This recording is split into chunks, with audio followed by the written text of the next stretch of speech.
Hey guys, hello and welcome to Spud Life with me, your host, Tatty Tim.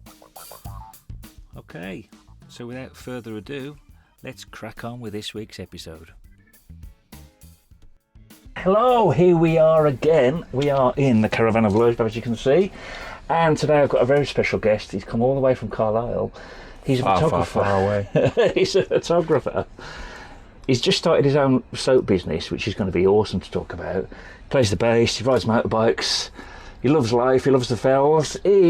What a guest he's going to be, Mr. Joshua Wyborn. Nice to meet you, buddy. Nice to meet you, finally. Thank you for coming on the show. Worries.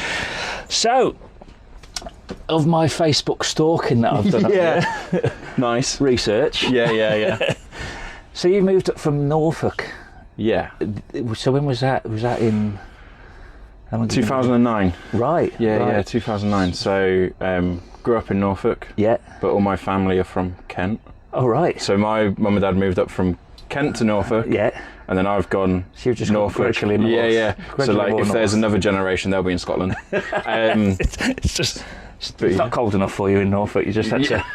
I do miss Too the cold weather. and wet. I really do miss the I weather. bet you do. I bet you yeah. do. So moved up for uni.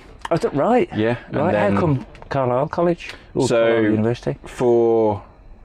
So I studied fine art at college, Yeah. and then basically I was best at photography. Right.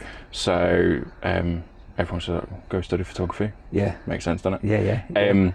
So number one in the country was Falmouth Right. for learning photography at uni. Was And it? second was Institute of the Arts. Is that in London? No, so that's what Carlisle used to be called. No the way. Art Campus, Institute of the Arts.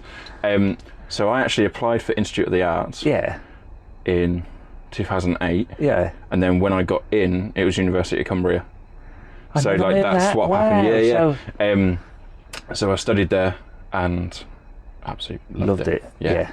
I mean the fells and. So the had you ever districts. come up here on holiday or anything No. prior? So it No. was literally, this was your first Fir- experience? first time I came up here was for the open day. Wow. Yeah. So And I bet when you were driving up the dad, M6, did you Yeah. come up that way? Did you come up the A1? 66 and then Across? Yeah. But then, nevertheless, I bet That's you when you were still driving stunning. across, you were 66. If it Yeah. was a nice day, Yeah.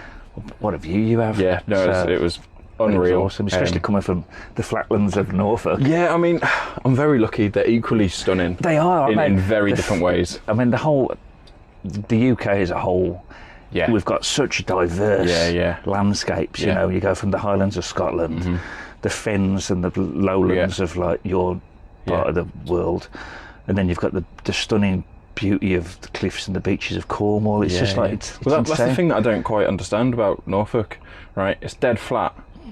It's got a few hills, Yeah. right? But in general, it's dead flat, but it's got cliffs. That's it. Yeah. So insane. you'd just be like, huh? You know, I haven't gone uphill, but I think it's just really gradual. you Yeah, know? yeah. And then it's just. Poof. But yeah, no, I absolutely love it. I love going home. I bet. But yeah, It'd be nice to it's get coming in. the totally from the sublime to ridiculous almost, isn't it? You know? Yeah. No, So- they're absolute polar opposites. But like you're saying, like I love the UK, and when people always like, oh, I want to travel abroad and Yeah. whatever, I get it because Yeah, I do. That's Yeah, stunning. experience. But you'd be like, how much have you done in the UK? And they'd be Yeah. like, oh, shit, don't like the UK. And I'm like, yeah, but where have you been? Yeah, You know, and they'll just be like, I don't know, Coventry. Yeah. You know, and you're like, Well, Fair enough. There you go. I was going to say Birmingham, but that's a bit harsh. No, it's true. Sorry for any Brummers watching or listening, but you know it's true. And you're like, well, top of Scotland is like Norway-esque. Yes. Right.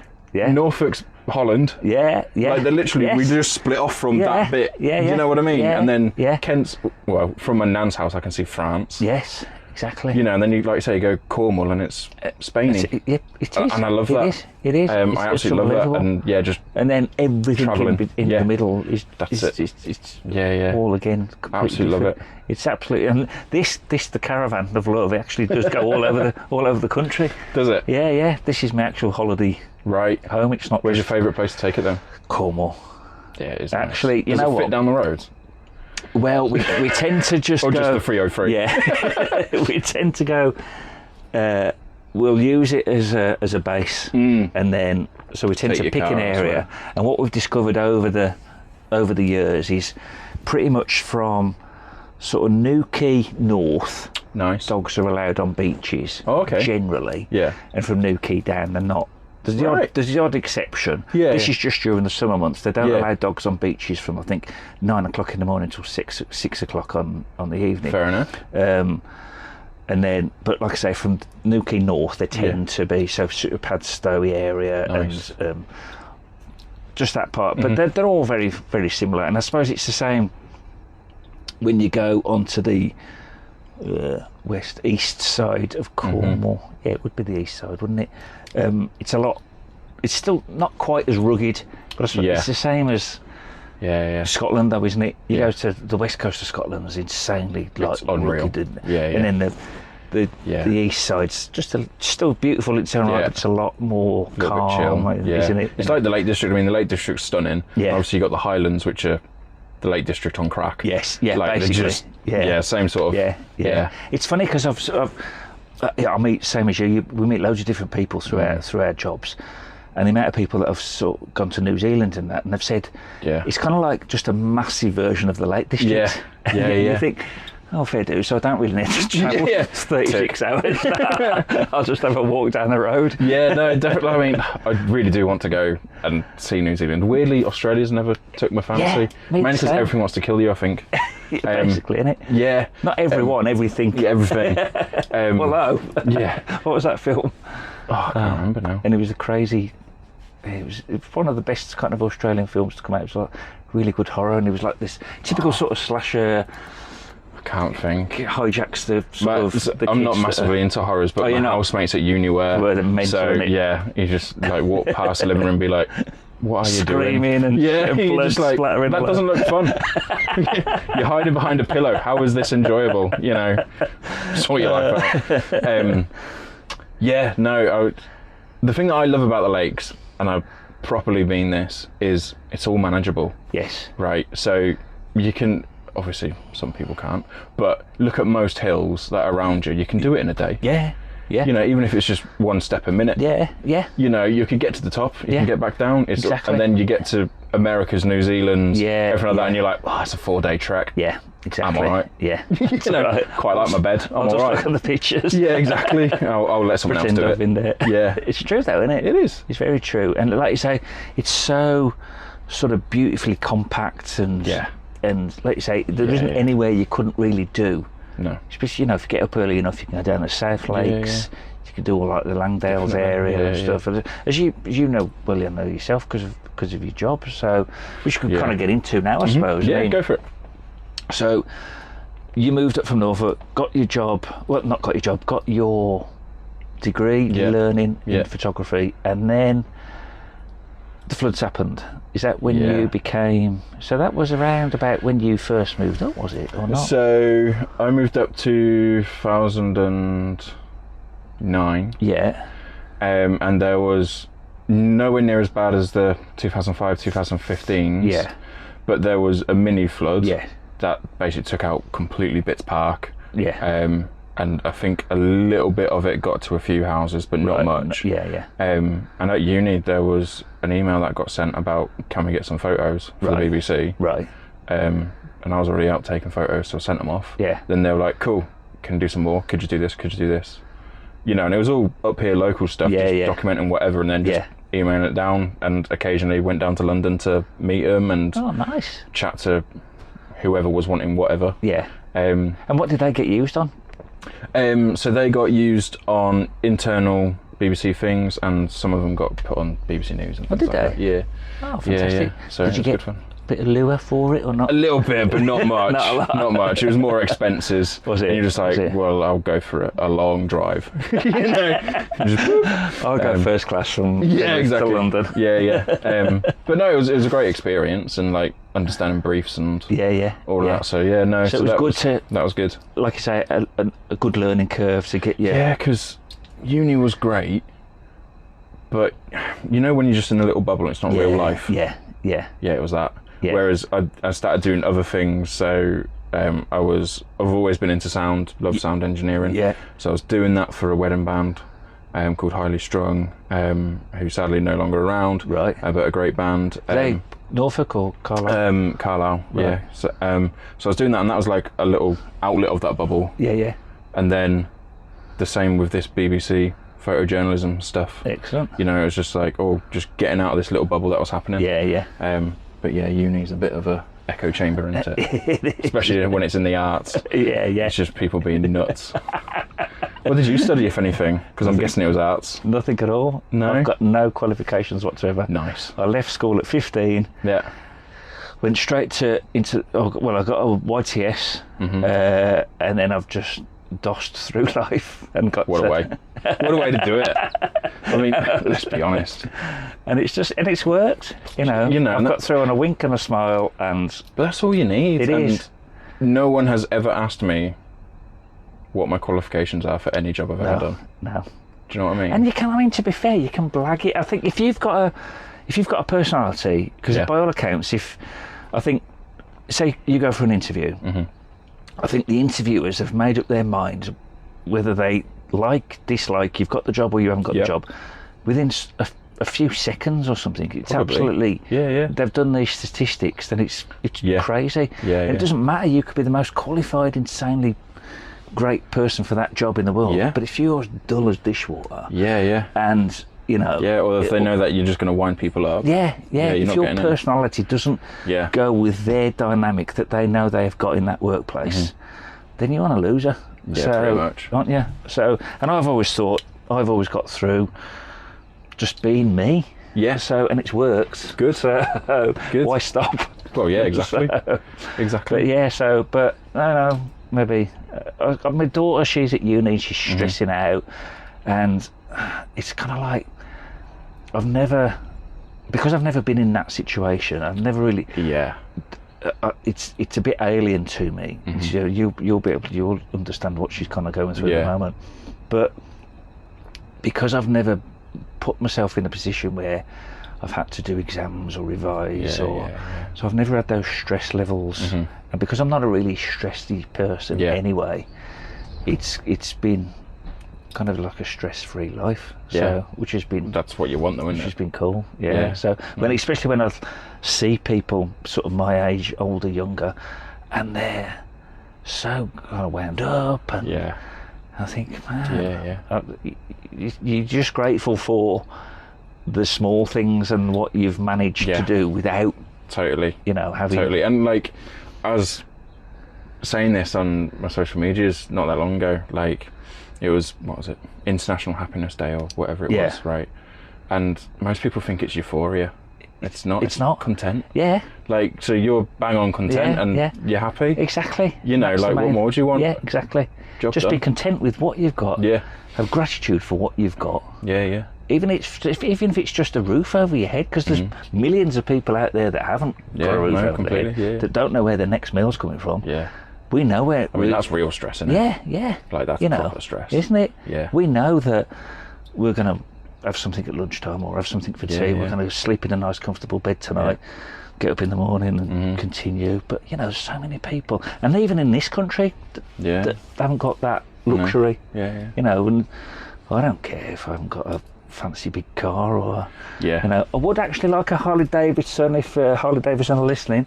On a Harley, on the old Route 66. So if you're watching, I wouldn't mind, but you can always sponsor the show. I wouldn't say no. I'm sure we can come to a deal. So but material things haven't been a massive thing for me either during my life so far. So it's kind of like I get so much enjoyment and happiness just out of what we were talking about earlier. Just walking, because obviously moving up to here to the lakes to start the business, it was just a dream come true. So it was like, wow, I'm now living in arguably the most beautiful place on the planet.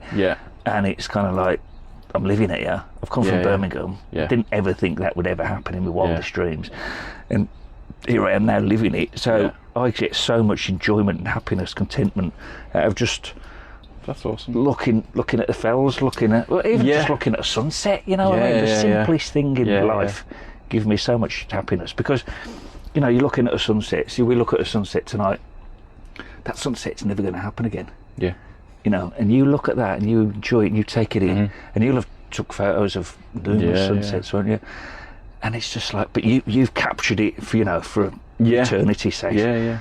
But if you're just looking at it through your own eyes, it's just like, wow, this is incredible, isn't it? That's probably the thing that I love about photography is, like you say, whatever the event is never ever going to happen exactly the same again. No. Even if it's a play, right, and the actors and actresses are all doing what they think is exactly the same. Yeah. Like, it won't be. Of course it won't. You know. Well, my previous guest, he was an actor. Kieran, if you're watching or listening, and he was saying that every single, because he did this 6-month stint in Italy, and they're going around touring this play. It was the Blues Brothers.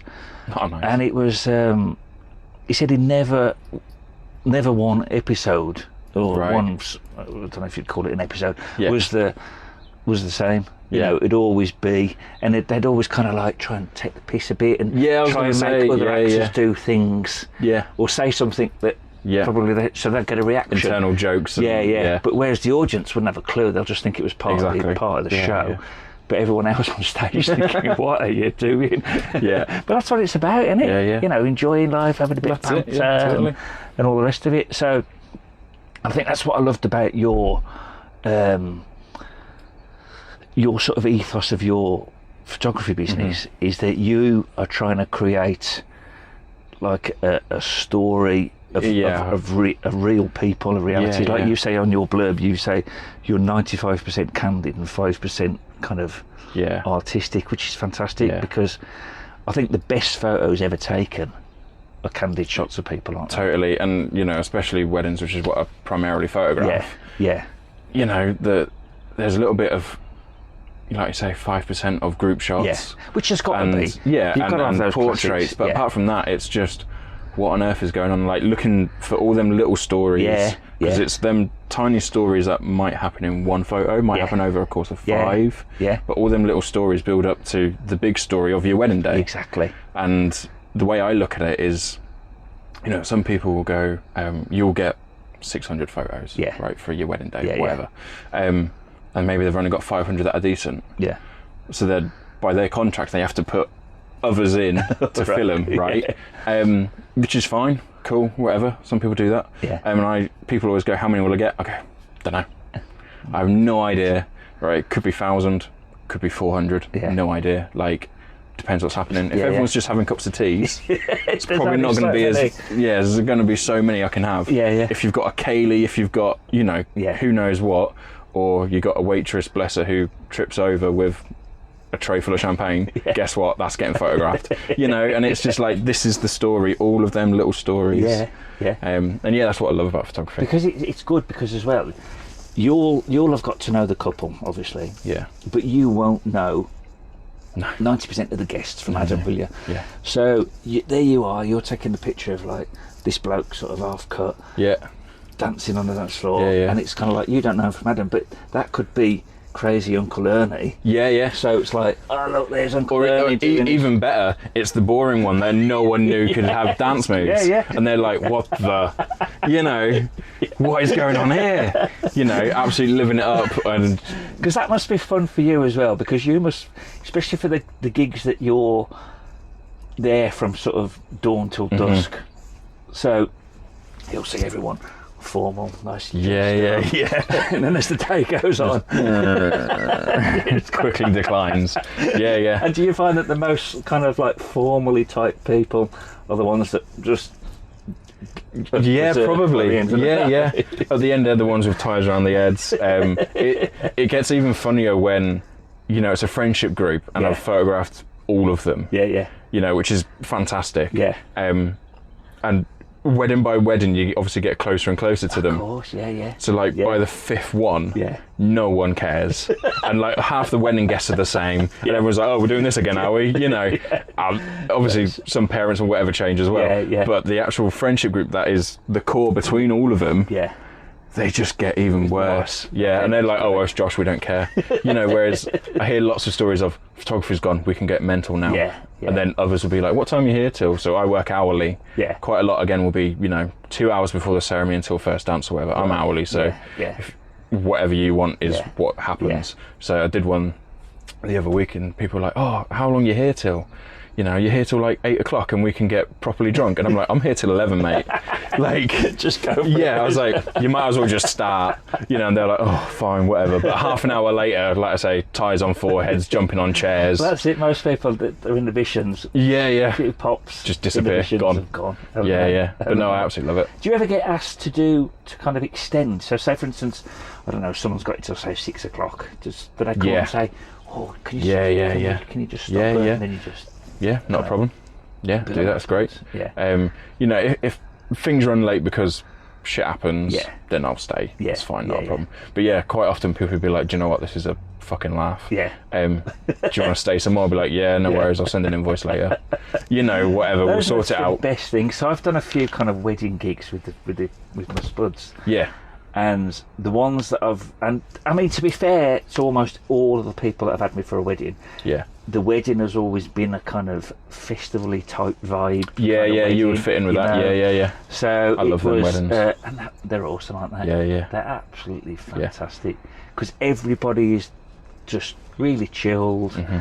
It's just like there's no expectations, there's no pressure. It's exactly. just like, and I love them. And then you end up kind of, I've took so many sort of pictures with that camera, you know, and I've kind of got people, because it's got like these capabilities to do Whatever. all sorts of things with it. So I'll get them on, and it's just good. People don't. Yeah. The whole mindset of those sort of weddings are completely different. Totally. Aren't they? Yeah. There goes the RAF. Yeah, there goes the RAF. Come to see what who the guest of Spud Life is this week. But yeah, no, I mean, I enjoy. There's not been a wedding that I haven't enjoyed, right? I genuinely do mean that, because they've all, like I say, got their own little story. Yeah. I'm there to document it, you know, whatever. But like you say, the ones where it's festival style from the start, where people go, oh right, I don't need to do prim and proper. Yeah. You know, like I say, all the way through, they're just being themselves. Yeah. And you get incredible photos. I bet you do. Whereas others, you know, have done some proper, seriously fancy ones, which again are incredible, but you know, everyone's black tie and everyone's being to do and asking which cutlery is the right one, you know, and that's fantastic, because again, you've got all them little stories, and that's fantastic. But then nighttime happens, first dance happens, and a few more drinks, and then you're like, oh, that's your real personality. Right, okay. But like I say, the ones where they start at that point, they just stay the same all the way through, you know, and it's just, I love it. They're great, aren't just they? totally chilled out. So when you went from uni, and then did you just kind of stumble into this wedding photography, or what? So there was a guy in my course, Andy, who was getting married. Summer we left. I think it was 3 years. 3 years, yeah. I think it was the last summer of uni. Can't remember. And he said, "Oh, getting married. Would you photograph it?" And I was like, because back then I just did like street photography. Yeah.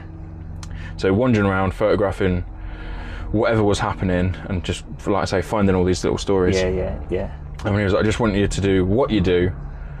Nothing posed at all. No group shots. No nothing. Yeah. Just." And I'm like, "Well, yeah, all right, I can do that. Yeah. Should be all right." So how did he just know? Was he on the same course? Yeah, he was on my course. So he sort of saw your work. Yeah. Had you had any exhibitions with your street photography or anything? Yeah, through uni I had. Yeah. Because I know really good fun. you've set up a few sort of little pop-up things. Yeah. Throughout your time. Was that just in Carlisle as well? Yeah. Or was that through the university, or did you just? A bit of both. Was it? Yeah, a bit of both.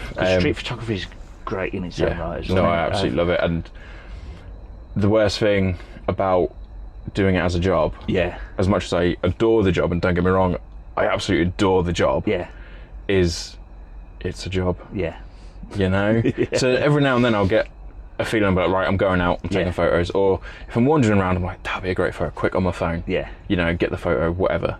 But I used to go out with a camera, fully armed up for the day, just waiting to watch a story. Yeah. And just go, right, what's going to happen if I just stay here for hours? Is that what you tended to do? Just sit in one place and just wait? Yeah, and just wander around. Just mooch around. Yeah, like wander around in a circle, around an area. But I'd be like, you know, it's a sunny day, these few little alleyways in Carlisle or whatever would be really cool with how the light's coming down. Yeah. If something happens, so you just wander around for I mean, hours. there's some awesome places in Carlisle. Yeah, isn't there? yeah. With the cobbledy streets. Yeah, yeah. It's got such a history, hasn't it? It has. It's stunning. Unbelievable. It's one of the most beautiful. The city centre, not so much now because of what's happening with the retail, Yeah. but the surrounding parts of, where people live in Carlisle, all of this, Yeah. it's fun, but Yeah, so beautiful. Yeah. And some of the back street, I go down to the Brickyard a lot, which is down Fisher Yeah, yeah. Street, and that It's part nice, of town is beautiful as Yeah, it yeah. leads onto the castle. Yeah, and, yeah. I mean, it's absolutely stunning city. It is. Really, really Yeah, nice. no, it is city. absolutely The stunning. cities go. I mean, Yeah, it's funny. People every now and then will come up and see us, and whatever from back home. yeah, yeah. They'll be like, "How come you stayed?" Then they get here and they go, "Yeah, fair enough." Yeah. They go, "House prices are half the price. You got the Lake District, and your city is like this." Yeah. I'm like, "Yeah, Why wouldn't you? Maybe? yeah." Like, don't get me Everyone wrong. should move to Cumbria. No, don't leave it. We like it. We're just bullshitting. It's absolutely horrible. Awful. It's horrible. Over here. Yeah, no, yeah, I love it. I live just off Warwick Road, and Oh, do you? yeah, so it's 5-minute walk. I'm in Fields. Yeah. One way, and 5-minute walk the other way. I'm in centre of town. Yeah, exactly. Do you know what I mean? Like, that's perfect. Yeah. And then 10 minutes down the road, Wherever. 10 minutes one direction, you're at Hadrian's Wall. Yeah, 10 minutes another direction, you're in Yeah. Lake District. yeah, yeah, 20 That's minutes great. later, you're in Scotland. yeah, It's mental, isn't it? Oh, And then yeah, I half an absolutely hour love it. later, you're on the coast. yeah. It's just Absolutely love it. Incredible, Like, isn't it? yeah, as a location, I think it's perfect. It's brilliant. It's Yeah. brilliant. So, would you, getting back to the street art, the street photography, did you ever sort of do like events? Because we have a thing in Penrith called the Winter Drove. I don't know if Yeah. you've ever heard of it. It's getting bigger and bigger and bigger. Yeah, yeah. But there's a shitload of photographers turn up on Yeah. that day. I think it kind of lends itself It's weird and wacky, to, though, isn't it? yeah, because everyone's dressed up. Yeah. Everyone's.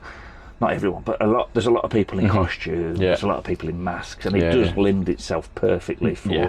street I photography. mean, I see photos of it and I think it's stunning. Yeah, it is a But really I'm yet to have a good bloody out. day off when I can actually, Really? go. Yeah, because I suppose if you're doing a wedding Yeah. that day, or just you're mad. whatever, Yeah. whatever deadline it might be. Yeah. Yeah. But one day I will go. It is really good. I think this year just gone was probably one of the better ones because the weather was perfect. Yeah.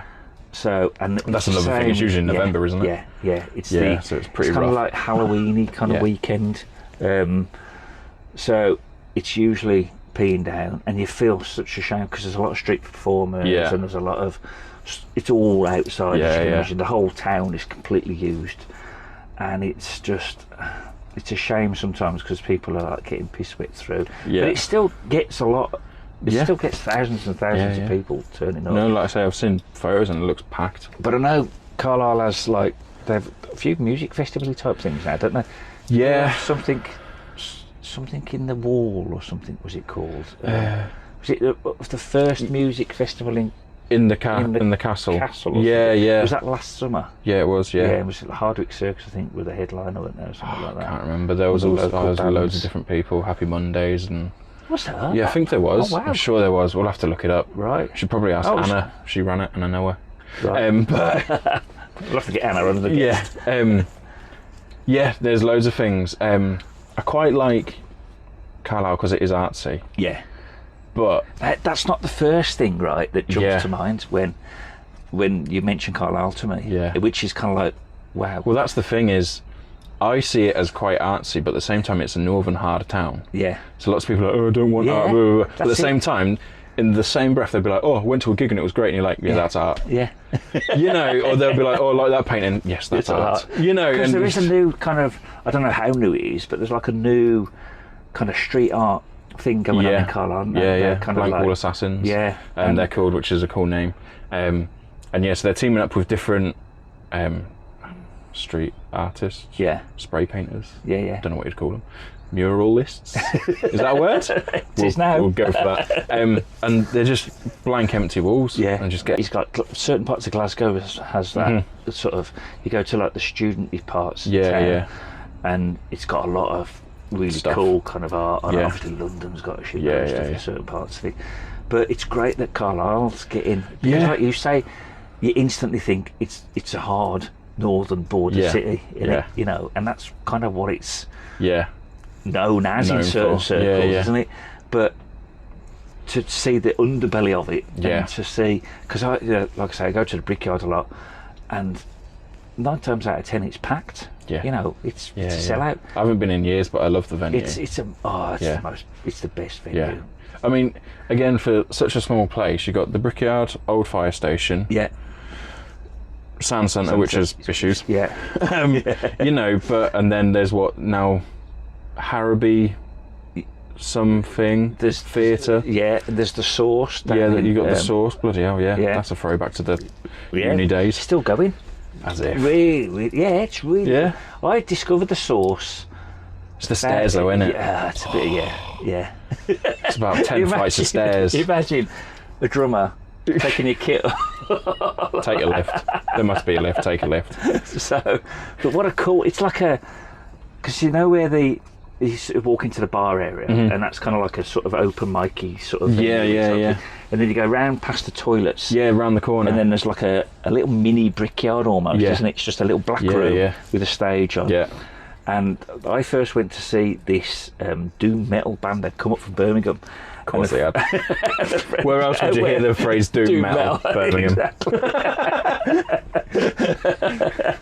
And he'd come up, and there was a local band supporting, and then these guys had come up, and a friend of mine said, "Oh, they're really good," because I'm obviously a bit of a metalhead, and so we went and seen them, and it was the first time we'd been in the Source. And what cracking! Yeah. I mean, the vibe in there is awesome. Yeah. It's just like such a chilled, lovely sort of bar area with settees and that. Yeah. If you've never been to the Source, get on it. Get there. It's Atlas Works, brilliant. isn't it? Yeah. Atlas Works. So it's lovely. You get parked easy. Yeah. It's just excellent. But there's like you say, there's loads of stuff going on, and it's a crazy variety of bands because all venues have their own thing. Yes. Like you go to other cities and there'll be, do Carlisle clubs even exist anymore? But there'll be like an O2 Academy and whatever else all competing for the same bands. Yeah.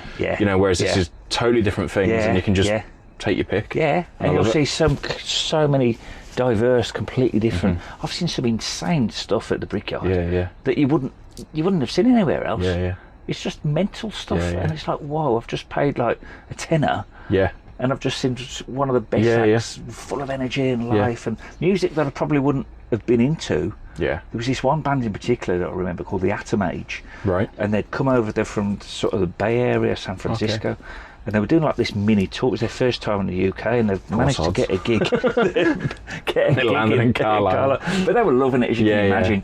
Castles. Yeah, exactly. Old history buildings. they've never seen. Yeah. And it was like, and you know what the Brickyard's like. There's no sort of airs and graces. So most bands are mingling with the audience, aren't they?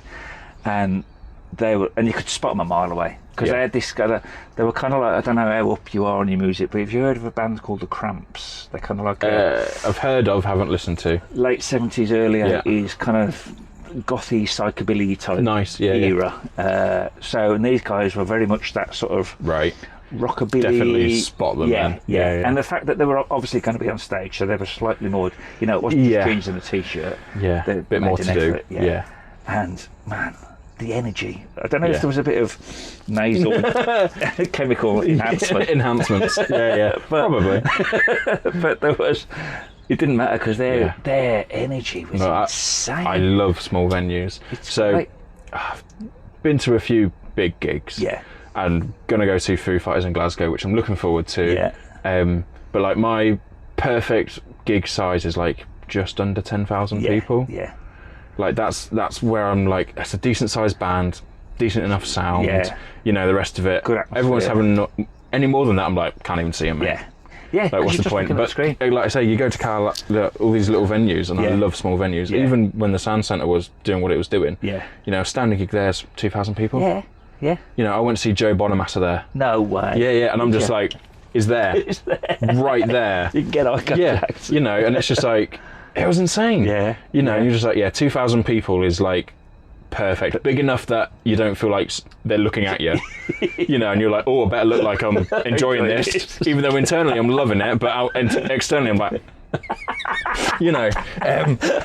But 2,000's absolutely perfect. And like you say, you go to the Brickyard and that's what, 500? Yeah, tops, I'd say. Yeah, max. Push, and Old Fire Station's what, 300? Yeah. But again, you get them bands on. You get the bright bands on. I'm going to the fire station I think it's in a few weeks. There's a band called Hasty Dixie. All right, cool.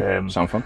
They're like they're a bluegrass band, but they play kind of like AC/DC. You'll have seen them on YouTube. Nice. And Yeah. So they do all this. So it's all like they start off just a banjo and that, and then it kind of all kicks in. But they're all playing Nice. like. But it's a proper bluegrass band, and they just play sort of. Might have to see if I can get tickets. Contemporary rock songs. Yeah.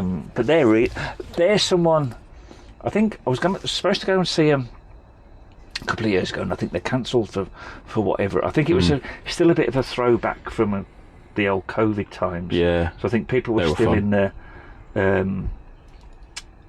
that sort of, they were catching up. Gigs were getting cancelled. redoing gigs. Blah blah. So I think it got cancelled. So we've got the tickets for. I think it's end of May. Nice. Pretty sure it is. But yeah, so they should be. That would be cool. They should be really good. Really looking nice. forward to It's that. something I want to get into more, is photographing gigs, because I miss it. I bet it's I mean, everything you do will be completely different. I suppose street photography and wedding photography will be similar, lenses. Yeah, I mean, so at uni it was street photography and landscape. Yeah. They're like the things that I love, right? Because landscape is like, well, I can make this what I see it as. Yeah. I can make it, So whatever. And then street photography is like, well, that's what happened, deal with it. Yeah, and then yeah. weddings is just the collision of both. Yeah. You can be artsy and fartsy in some couple portraits. Yeah. But like I say, Uncle Knobhead getting smashed.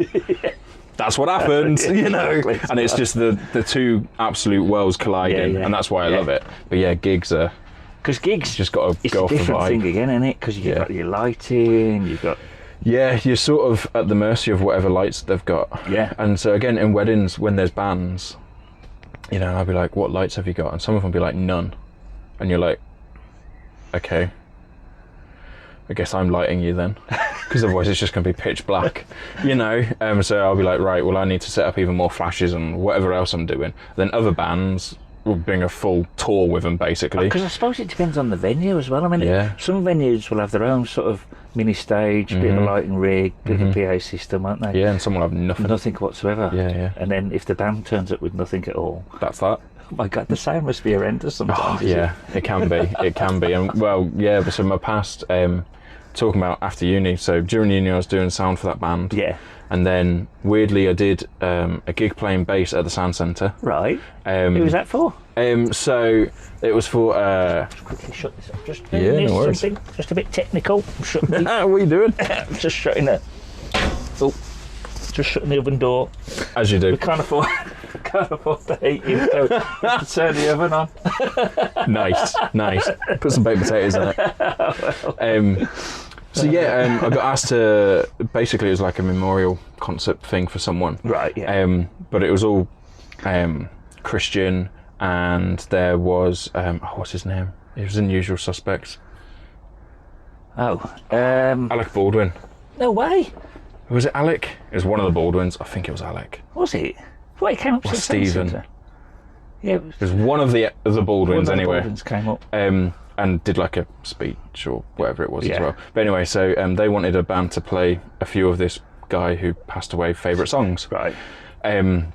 So a few of us were asked to do it, and we're like, yeah, sure, whatever. But basically, I was bitching to the then sound engineer at the sound centre that my bass sounded shit.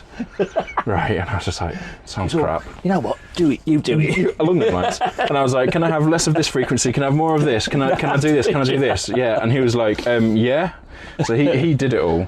And he was like, yeah, no, it does sound better. And at the end we were chatting and I was like, oh, so you've got this rig going on, you've got this. And he was like, yeah. And at the time I didn't have a job. Right. And he was like, do you want a job? No I was like, way. all right. Wow. And then I just started roadieing at the Sands. Did you? Yeah, and then got higher and higher, started running shows and all No that stuff. way. Yeah. So I've done all of that stuff, which is amazing, and I do miss it. Yeah. Sometimes I do get phone calls from the Brickyard and places to go, but again, I'm usually bloody busy. Yeah. So when these bands show up, and some of them are with horrific sound, I'm just going to put my earphones in. I'm just going to protect my ears because this is too painful right now. I'm just going to photograph stuff. And others, I'm like, this is mint, right. you know, headbanging. People are like, I thought you went half an hour ago, but yeah, but the band's on. You know, it was like, brilliant band, I'm staying. Yeah, so... But it's true though, isn't it? I mean, Yeah. the sound can make or break a night, can't it? Yeah. But that was just one of them jobs, you know, where you just get a job and you just fall into it. Yeah. And you just get promoted and promoted and promoted. That's awesome. Along them lines. And then I was like, I should probably go do something with that So degree did you that I've just got. learn all the mixing and that just because you enjoyed doing it? So it was kind of like... A little How bit. did you learn it? So my dad also loves sound and hi-fi and stuff. Right. And I grew up in a church. Right.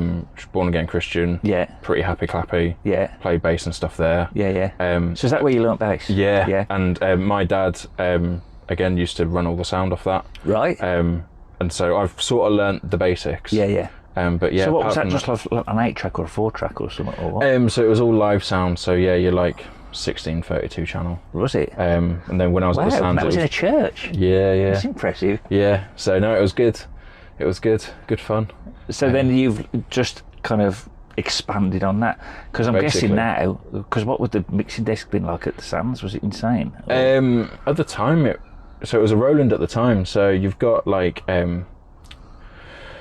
it was 64 channels. Yeah. But over 32, so it was a digital desk. So you can just go, I want channel 1 to 32, and all the faders would just go Yeah. to whatever. And then you'd be like, oh, actually, I want 32 to 64.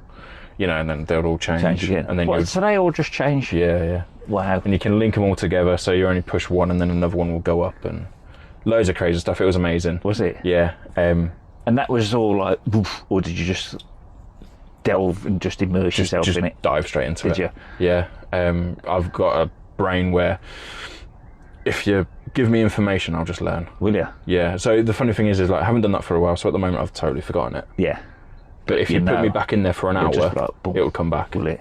You know, so yeah, whatever it is, it'll be there somewhere in my head. Yeah. I just need an hour to find it again. Yeah. You know, but yeah, so I got asked to go back and do sound for Jason Manford, which was quite cool.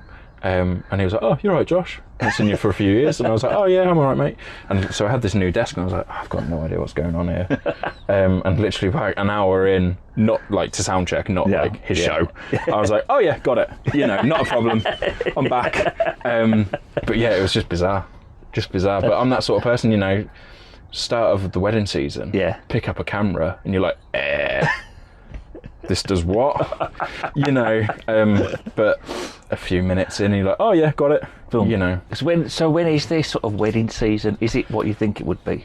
Sort of It's from nowish? changing a bit, yeah. From nowish until September is like insane. Every weekend guaranteed. Pretty much, yeah. But so I wanted more year-round work. So I went and studied, like I say, flash and off-camera flash and lighting and stuff like that, because I was like, well, weddings do happen in winter. Yeah. You know, and if other people aren't going to go do them, it's a missed opportunity, innit? Yeah. So I was like, well, I'll go learn this stuff then. Yeah. So I did. So I'm relatively year-round. Oh yeah, no. Which is quite nice. Excellent. But therefore, you must have actually have bought a shitload of gear. Yeah. You must turn up with an Arctic almost full of... Yeah, no, it's definitely a You're worse than Mondeo a wear. drummer turning up at a gig. Yeah, Like, it can be. It can be. The worst one I've done, it was an autumn wedding. They got married at sunset in Eskdale. Yeah. With a church that had no electric.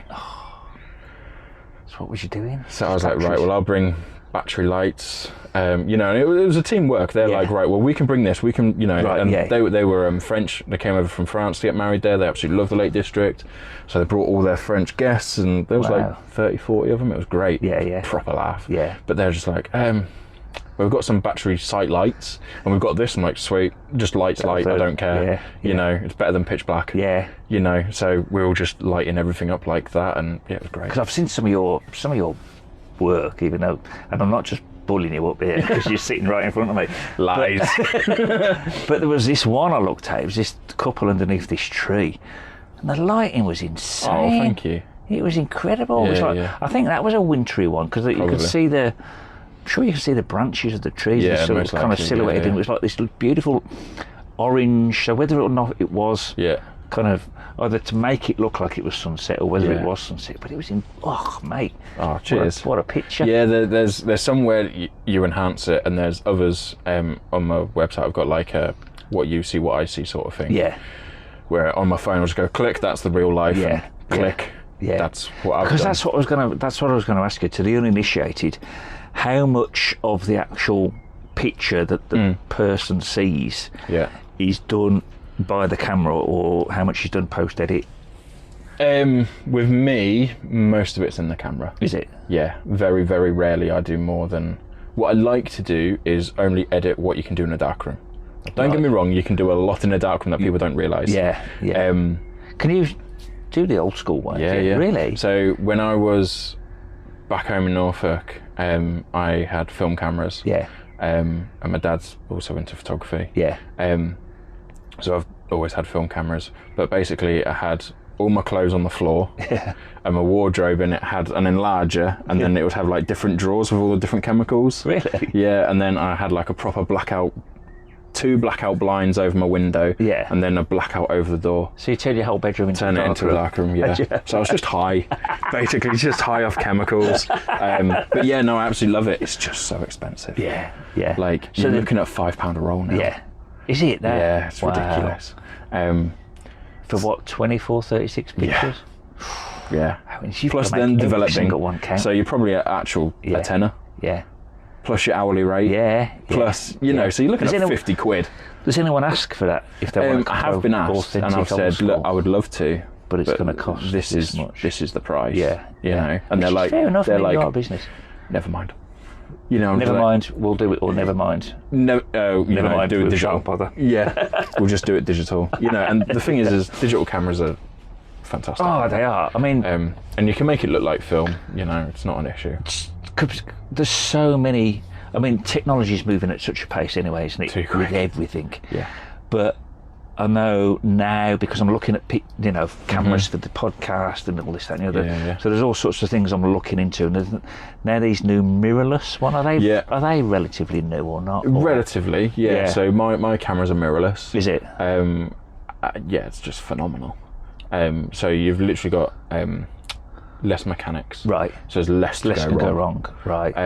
But it also means basically that the sensor's always on. Yeah. So it's always ready. Yeah. So there's no like, oh, I need to wait and, you know, got a mirror to flip up and this to happen and that to happen. Yeah. They're much more reliable, and therefore you can pack more goods into it. Yeah. Basically. Yeah. But yeah, mine so are you get now more bang mirrorless. for your buck with the mirrorless. Ridiculous. And it's like now as well, they're so almost like idiot proof. So for sort of non-photographers like most of us, you just press it onto auto, or you press it onto a specific sort of setting that they have, boom, and you can get. I'm not saying as good a picture. No, definitely. But you know what I mean. You know, whereas you'll have learnt the trade, you'll have gone and you've learnt all the shutter speeds and the ISOs. That thing of, you know, anyone can take a good photo. It's how to know how to take a good photo. Yes. You know, and it's how do you tell a story with a still image? Well, you do it with composition. Yeah. Anyone can just go click. Yeah. But how, you know, that's what it is, because it's less of a barrier now. Yes. You know, don't get me wrong, it ain't cheap. No. But it's less of a barrier. Yeah. You know, when photography started, it was chemists who were photographers, because they were the only ones who understood the chemicals. Wasn't it? It was. You know, like back in the day. Yeah. You know, and then the whole idea of formal photos at a wedding is because, like you said, you got a roll of 36 shots. Yeah. You better make them count. So that's why everyone stood in a line going... Yeah. Because then the photographer would be there on a tripod. Yeah. You just move in, you just move out, click, and then at least because knows that's that. was Once that's done, tough. Because there'll have been no such thing as candid photos. It was almost like wedding photos back in the day. So when I got married, bloody hell, that's so long ago. A long time ago. But it was very much that. Yeah. You know, every single photograph was posed. There wasn't one candid. And I suppose it would be like in the very beginnings of photography, when the old stay still for 5 minutes or whatever it was. Smile. Yeah. It's kind of like that's why everyone looks like they haven't got eyes, because they're blinking and it's crazy, and it will have been, and then you can imagine the dawn of digital. It's just like opens up your creativity. That's where I was. Boom. Right place, right time. Yeah. So digital cameras came in 2005. Yeah. Was when they properly got good. Yeah. Like first digital SLR, not a little point and shoot. Yeah. So that's when photographers are like, oh shit, this is a thing now. Yeah. You know. Yeah. So I had a little Canon 450D, I think was my first digital one. Right. Then I went to a 5D, which is like the first full frame, so a proper negative. Yeah. And it was about negative quality. Was it? So that's about 13 megapixel. Right. So when you hear all these cameras that have got whatever megapixel, Yeah. They're like 80 film, million. yeah, like film is 13 megapixel, right? So that's sort of how I think about it. Yeah. You know, since then, it's just got crazy. Yeah. So I was lucky that, like I say, when my friend asked me to photograph his wedding just candid, I could. Yeah. But I couldn't have done that 10 years before. No. Yeah. Because technology wasn't there. Exactly. You know, and now people go, how did you get that amazing shot of this? Right, and I go, I took 10,000 photos that day. Yeah. You know, And then, because the more you take, the luckier you get. Yeah. And it's not that I'm going, oh, click, click, click, click, No, click, click. yeah. It's just you go, click, that was a safe shot, Yeah. right? Or the moment's still happening. Yeah. Where would be a cool, and then like, you know, you're next to a bar or something and Yeah. there's a reflection, you're like, oh yeah, that works, click. Yeah. You know, Yeah. and then the moment's gone. Yeah. So you know, it's a safe shot, Boom. arty one. Shot. Yeah. And then you're like, well, that moment's already had 2 photos. Yeah. Repeat Yeah. however many times in a day. Yeah. And yeah, it quickly adds So up. your artistic flair has just been allowed to just go berserk. Yeah, can do anything. Can do anything, which I love. Yeah. It's also a bit scary, but yeah, can do anything. When you're like, right, listen guys, what if you see that cliff? And they're like, no. I'm like, oh. But it's true. I mean, going back to when we were talking about going around the country. So when we go down to Cornwall, obviously it's summer time. Yeah. We don't know, because my daughter's grown up now, so we don't have to go into school holidays anymore. So Winner. it's great. It saves you a fortune. Oh, it saves you a bomb, and the beaches aren't as packed. Yeah. The sea isn't as full. It's. I need to go to Cornwall in December. Yeah. And just see like a proper frozen beach. Yeah, that'd be nice. Be great, wouldn't it? And the photo opportunity. Imagine what the light would be like and the Dark. catch it. Oh, but when it does pop up, yeah. The sea and it's all like winter glory. Yeah, That'll be awesome, wouldn't it? But anyway, we do see a lot of wedding photography on the beaches, against the cliffs, in the little sea caves and all that sort of thing. So I suppose it's great for a lot of, you know, their photographers down there that can do you know, similar things to what you're doing. That's but now, you know, because they'll get reflections off rock pools perhaps into, you know, and all sorts of different things like that. Yeah, you can just keep trying.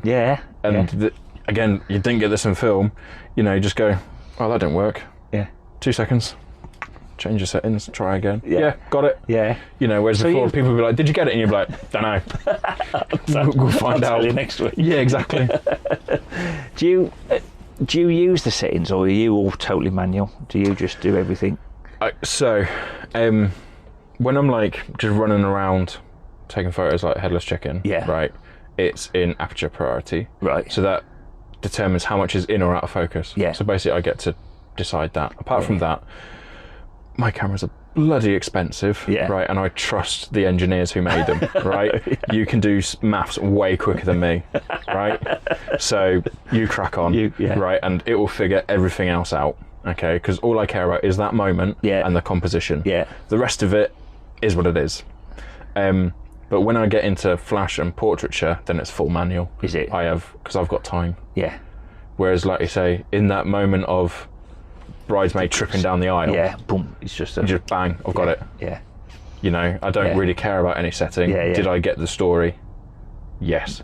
Winner. That's all that matters. That's all that matters, you know. But yeah, I go between the two, and when I teach people photography, I go, right, I'm going to teach you manual. Because then you'll know the rules. And then you know how to break the rules. You know, that sort of thing. Whereas if you just go auto and you go, you're never gonna why is it shit? Could be multiple reasons why it's shit. But if you don't know why it's shit, you can't fix it. Exactly. You know? So yeah, no. That's a good way that's how I work, is what's important at the moment, story or arty. And if it's story, click. You know, we're in aperture priority, which is all I care about is what's in and what's out of focus. Go. And sort of thing. Just go mad. Any kind of horror stories when you thought you'd got, I've done a shitload of great photos, and then you get back and it's something's happened and the SD card hasn't.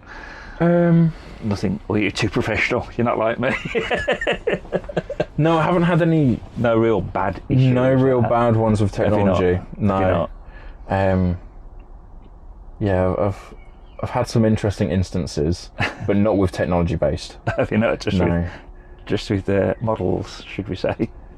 Yes. Or subjects. Subjects. Yes. Clientele. But again, that's only ever happened once. That's it. Yeah. That's it. And then at a later date, chatting to the venue, they also tried it on with the venue to get a refund. The story comes out and you're like, all right, okay. Yeah, it's one of them. Fair enough. Yeah. You like, suit yourself. Oh, so nothing's ever happened. Not from my end. For your photography side of things, it's always been a... So far, it's been quite good. But, again, my cameras have got 2 memory cards in. Have they? Yeah, so if one guy goes, it goes. I've got 2 cameras on me at any time. Yeah. So if that dies, I've got another one. There's another one in the car. So you're prepared? Yeah, and then when I get home, it goes onto a server. Yeah. Which then backs up to my dad's server back in Norfolk. Oh, right. So if the house burnt down... Yeah. All right, still got that shit, but I can literally just drive down, go get the photos. It's not a problem, So yeah, it's pretty solid in that regard. Yeah. Thank God. But again, that's the scary thing, isn't it? Yeah. I hear horror stories of people, looking at their photos on the back. Go, oh yeah, that's on the computer. Hit delete on their camera. Yeah. Get home and it's not on the computer.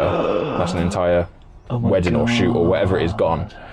Can you imagine that? No thanks. I don't want to imagine that. I'd be like, oh my God. That's a painful mistake. How do you explain to the...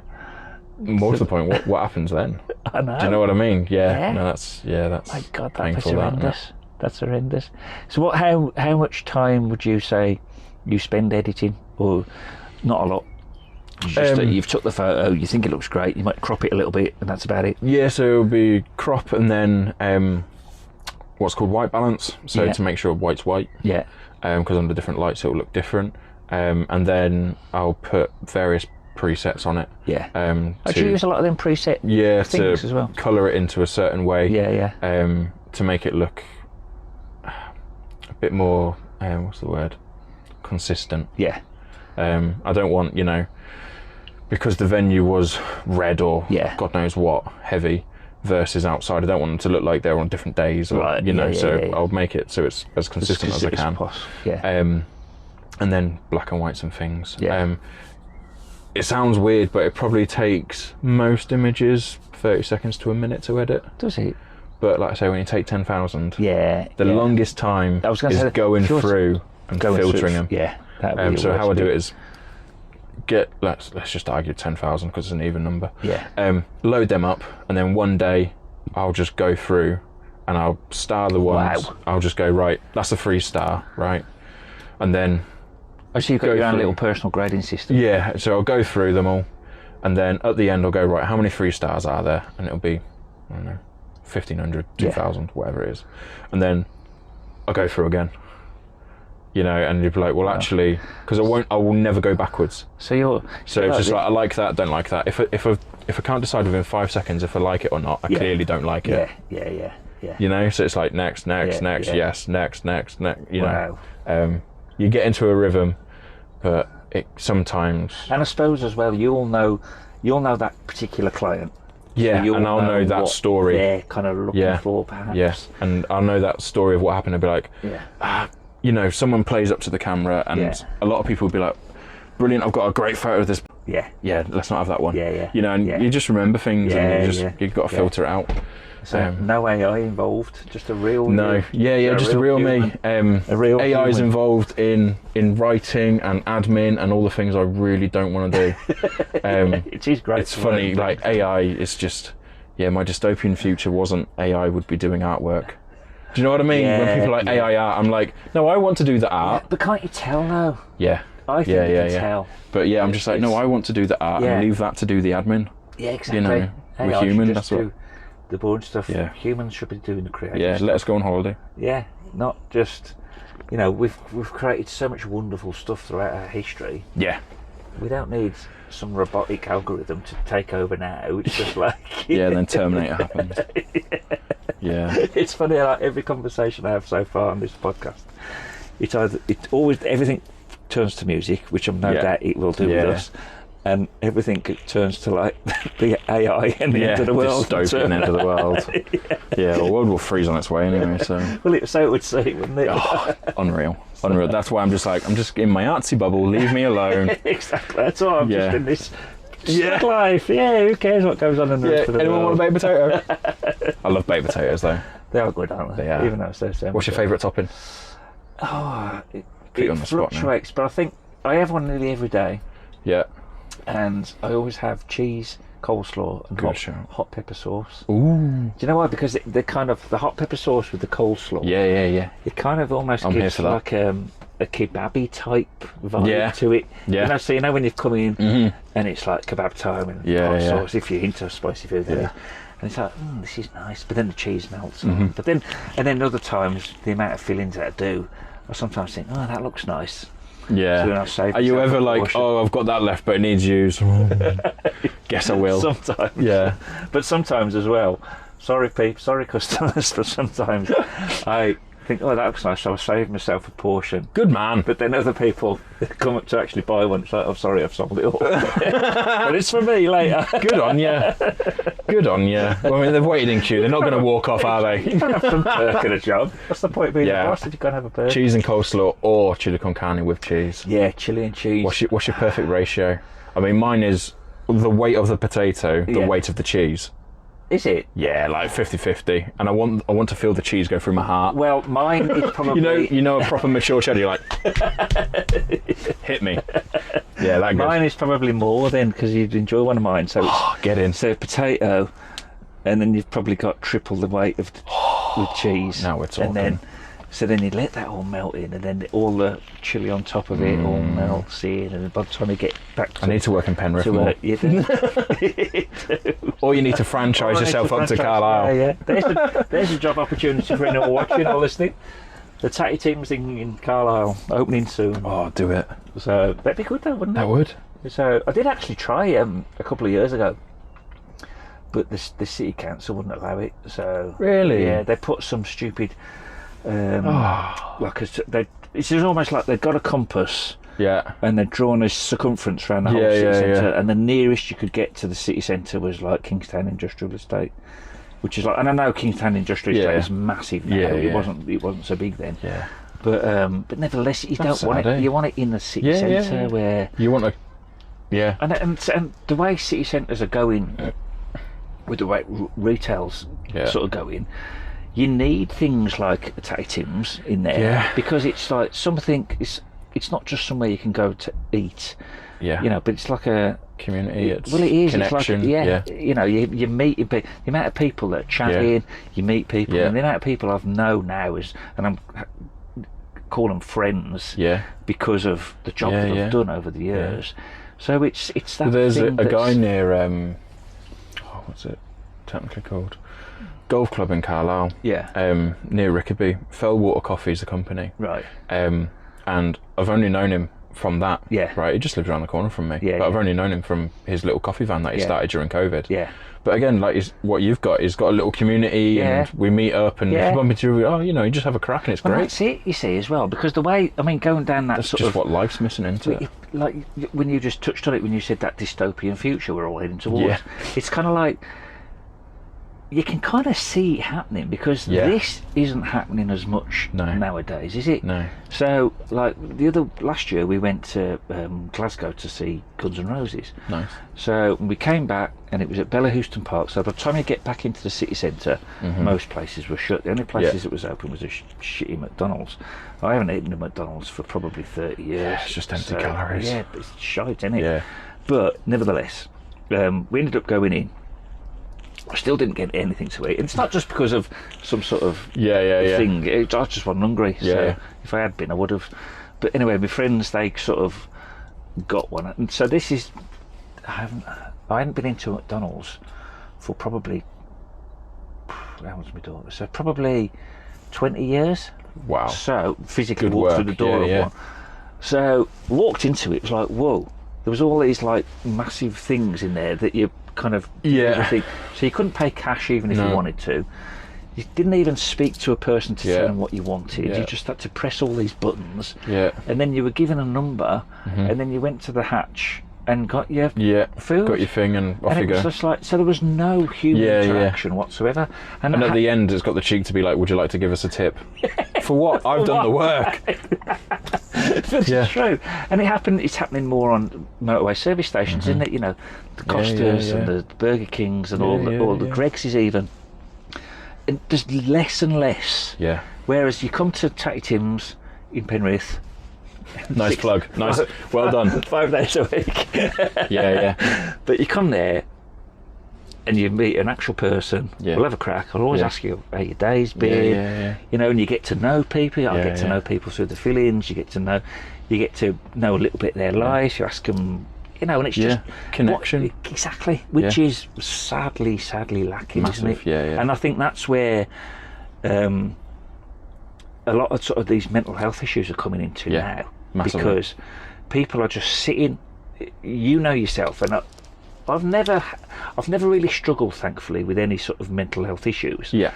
But I have been down kind of darkish paths and darkish, which we all do as it's a human life, condition. Yeah. Particularly when you're by yourself, because when you're in your own world and you're not speaking to somebody and you're not, you know, and you kind of almost talk yourself into doing things, don't you? 100%. So, and I know you're a big advocate of Massive, mental health issues, particularly in men or just in people in general. In people, but statistically men, just because it's horrific. There's the last up-to-date stat that I saw was in the UK, 17 people a day kill themselves. Whoa. Which is huge. That's right? insane. And out of them 17, 13 are blokes. Whoa. So, Damn. you know, while obviously I care about anyone in that situation, we need to talk about blokes. Yeah. Because I think it's under the age of 55. That's the biggest killer of men. I think I read that statistic. I think statistically, is it a man under, like, it's somewhere sort of 50s, mid-50s, they're statistically more likely to die by suicide than by any other condition. You know, and even what you've just said there's, I find interesting. So, die by suicide, whereas used to be commit suicide. Yeah. Because it used to be an offence. Yeah. Oh, that's illegal, you can't do that. It's happened, hasn't it? You know, and it's just, even just that is a nice change in the perception that we have about it. Yeah. So, I've always battled with, you know, being down and whatever, because I'm a creative, we're always down, yada, yada. But I was driving back from a wedding, 28th of December 2019. Right. And it was an hour away, it was out west, and I was driving home, and so I've got like an internal monologue. Right. Most people do. Yeah. Right. And it was just like, crash the car, kill yourself. No. Trigger warning. And I was like, pardon? You know, what? Just out the blue. Yeah, pretty much out the blue. And I've dealt with, I feel a bit sad today before, but I've not dealt with that, you know. And I was just like, okay. So for an hour, just non-stop, right? And I got home, I was like, right, fair enough. So I literally the next day rang up the doctors, got booked in the day after that. Yeah. And it happened to be 1st of Jan was the first day of being on antidepressants. Right. However, in that doctor's appointment, which was, I appreciate I was lucky to have such a incredible doctor with me at the time. Yeah. As I know other people have had horror stories, but I had a great experience. Yeah. And I said, right, at what point is a voice? Yeah. And he was, you know, when they like type, and you say something, they're like, for fuck's sake, what? You know? And I was like, bugger. Right, at what point is a voice? And he went, did you look behind you? You know, did you look behind to see who said it? And I was like, no. He was like, were you fully aware it was you? I was like, yeah. And he was like, yeah, right. I'm not saying we're not concerned. No. But that's not what we would class a voice, you know? Yeah. I was like, right, okay. He's like, I'm not locking you up. Yeah. You know, them days have gone. GP, this is what they're just at the GP. Just at the GP. Yeah. And we were chatting through, and I told him, and he was like, right, okay. And I was like, right, you know, these are past events in my life. Yeah. Where I've been down, where I've done this. Yeah. This is what this was, you know. He was like, you've pretty much figured it all out, haven't you? And I was like, well, yeah, I'm a smart guy. Yeah. You know, and I understand what's going on to a degree, but it doesn't mean I like it. No, yeah. And he was like, right, okay, well, I'd encourage you to go to therapy. Yeah. here's a load of leaflets. However, what you've described and what you're saying, let's also start some antidepressants. Right. And I was very, again, lucky that the first lot were the correct ones for me. I know people go through various different medications. You know, and they started to work, and it just gave my brain time to go, what was that about? Right. You know? Yeah. So it just intrusive thoughts episodes. So your whole internal monologue changed, would you say? Or just not? like that, yeah. And so it was still chatting to you, but about different things? Yeah. Happier things? Or... Not necessarily happier things, but if I had an intrusive thought that was, put it nicely, negative, I didn't then have the compulsion to be like, oh yeah. Right. Yeah. And I just then, like I say, had time to think. Would you dismiss it? Say to yourself, another part of your brain might say, no, go away. Pretty much, yeah. And then later on be like, right, so what was I doing at the time? You know, was there something weirdly there that made me remember? Made me think of something, or be like, no, there wasn't. That was just weird. Yeah. Sometimes be like, yes, there was. Okay, why? And you just work through things. But yeah, so funnily enough, got the wrong top on. But so this is the first photograph I took. Excellent. On the first hike of the first day of antidepressants, which was way. up Raven Crag. So my friend who did beautiful up there. Oh, I love it. I think it's the best view. This on YouTube, Josh has shown us an amazing tattoo that he's had done of a place called Raven Crag, which is in the lakes. It's it's absolutely awesome. It is stunning. So my friends didn't know, and they're like, right, Josh, come for a hike. We're going for a hike on New Year's Day, because we always do. Yeah. I was like, yeah, all right, fine. So you've got a really good friend group. Yeah, massively. And so I did that, and I was telling them about it, and they're like, all right, okay. So anyway, that was the first photo I took of it. And over COVID, made another friend who's a tattoo artist. Yeah. Local lads, or? Yeah, Carlisle. Yeah. Incredible guy called Troy Slater. Yeah. Incredible artist. And during COVID, he was selling prints. Right. And I had my big fancy printer. Yeah. So I was printing them for him. Yeah. And doing all that, and we just got chatting about tattoos. I was like, there's nothing personal enough that I want on my body all my life, and I don't trust anyone to do it. Yeah. And over time we got chatting, and it was like, well, why don't we properly make something? He doesn't do, pick number 39 or whatever it is. Yeah. Like these ones. Are they? Nice. So I was like, right, so we spent a good month doing this. So it was Raven Crag, and then that's the OS map of it. Ah, excellent. Right, so that's the first day of antidepressants. What a great concept that is. And then this is the last photo at the bottom of Scarfell Pike. Is it? Yeah, which wraps all the way around. Is that coming down? Which way did you come down? Past the farm? Yeah. So is it that's Stone Swate, I think that's called, or Seed Swate or something. Yeah, something like that. Can't remember now. So that's from the bottom on the last day of antidepressants. So I did that with a load of friends. So I knew it took me a year to come off my antidepressants. Yeah. Like just gradually less. So I knew the date that would be the final one. I said, right, I'm going to go for a hike on this day. Yeah. Who wants to come? Yeah. And there was like 10 of us. It was ace. Oh, mate, you've got such a nice And then friends. that's the map that we did. Oh, fantastic. So that's the OS map. Yeah. I mean, that's such a personal thing as well. Yeah. Because I know people get portraits done and they'll just get stuff they like and this, that and the other. But I mean, that has got so much depth and meaning to it. I get asked about them all the time. Yeah. People go, is there an OS map on you? I'm like, yeah, there's actually two. And I mean, I love typography and stuff. Yeah. And people go, why? And then you tell them, and then they're like, oh yeah, I've experienced something like that. Do you think I should go to a doctor? I'm like, it can't hurt. No, exactly. Yeah. Or at the very least, just talk to somebody. Yeah, just talk. And like I say, it's that because community. It is, and I think that's what. Do you think if you hadn't got such a good group of friends, you'd still be on antidepressants now, or do you think? Do you think it was kind of your personality and your way of coping with things? All of it would have worked. Do you think it was a complete mix of everything? Just everything, and I mean, like I said before, the difference between happiness and euphoria. Yeah. There's a difference between sadness and depression. Yeah. So I was depressed. Yes. But But when I look back at things, especially during COVID, which is essentially when it all happened, it didn't kick off in COVID, No. but it endured. Yeah, yeah. You know, so COVID, business-wise, didn't Work. Yeah. Yeah. Effectively, compared to what I should have earned, I lost about £170,000. Yeah, like we're talking money. Wow. It's not. I stopped counting My word. 20 grand. Bloody hell. Right. So I take bookings 2 years in advance. Yeah, yeah. Yeah.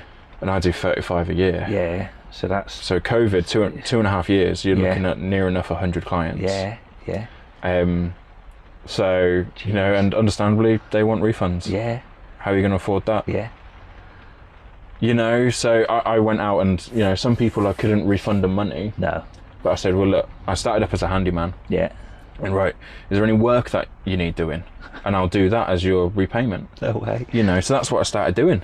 And yeah, it's just, like I say, the sadness and, you know, you look at it and you go, if I was sane, would I be struggling? Or, you know, I'm feeling like shit because I've just had to do all of this hard work, and my clients supported me so much. Yeah. I can't begin. Some people just said, don't worry about it, Josh, is Yeah. what it is. Yeah. You know, and they've paid me £2,000 or whatever it Yeah, was. yeah. And I'm like, you need something. I need, you know. Yeah. Yeah. You know, and some were just like, look, we'll go on a payment plan, or, you know, I promise I'll refund you, Yeah. whatever it was, or we changed dates, or whatever it was. Yeah, yeah. I treated everyone individually. They were all incredible. But I just go, do you know what? If I hadn't had a mental health crisis Yeah. beforehand, I would have fucking had one now. Yeah. You know, and you go, Yeah. right, well, I'm feeling down. Am I Yeah. feeling down because I'm depressed? Yeah. Or am I feeling down because of what we're going through now? Yeah, the situation. And you yeah. go, that's the situation. Yeah. Okay, I can get my head around that. That's all right. Yeah, yeah. You know, and it's Yeah, because it's taking a step back and go, all of these emotions that I've got going on here, would someone else be feeling that in this situation? Yeah, they would. Okay, therefore I must be half rational. Yes. Yeah. You know. Yeah. And that's one of my favourite words is sonder, right? Which means you have an equally complex life as me. Yeah. So I might be walking through Penrith one day, which I actually am on Thursday. I shall do you a chili and cheese. Oh, nice. I'll give you a text. And, you know, I might accidentally ignore you. Yeah. And you might go, prick. Right? But you might have something going on in your life and you go, oh, he's got a lot going on. Yeah.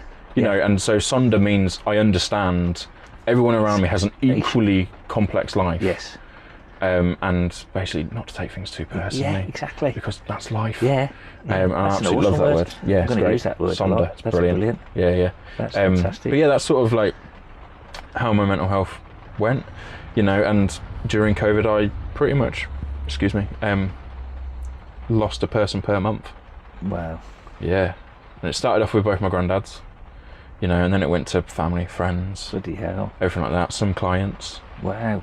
you know, and that's a predicament. Yeah. Yeah. Someone's booked you for a wedding and they end up dying Yeah. for one cause or another. Yeah. Geez. Like you say. You just got to individually go through it and go, right, what would I want someone to do in this situation? You know, and that's how my customer service works. Yeah. What would I prefer if it was the opposite way round? You know, what would I like that company to do? And I will do that. Yes.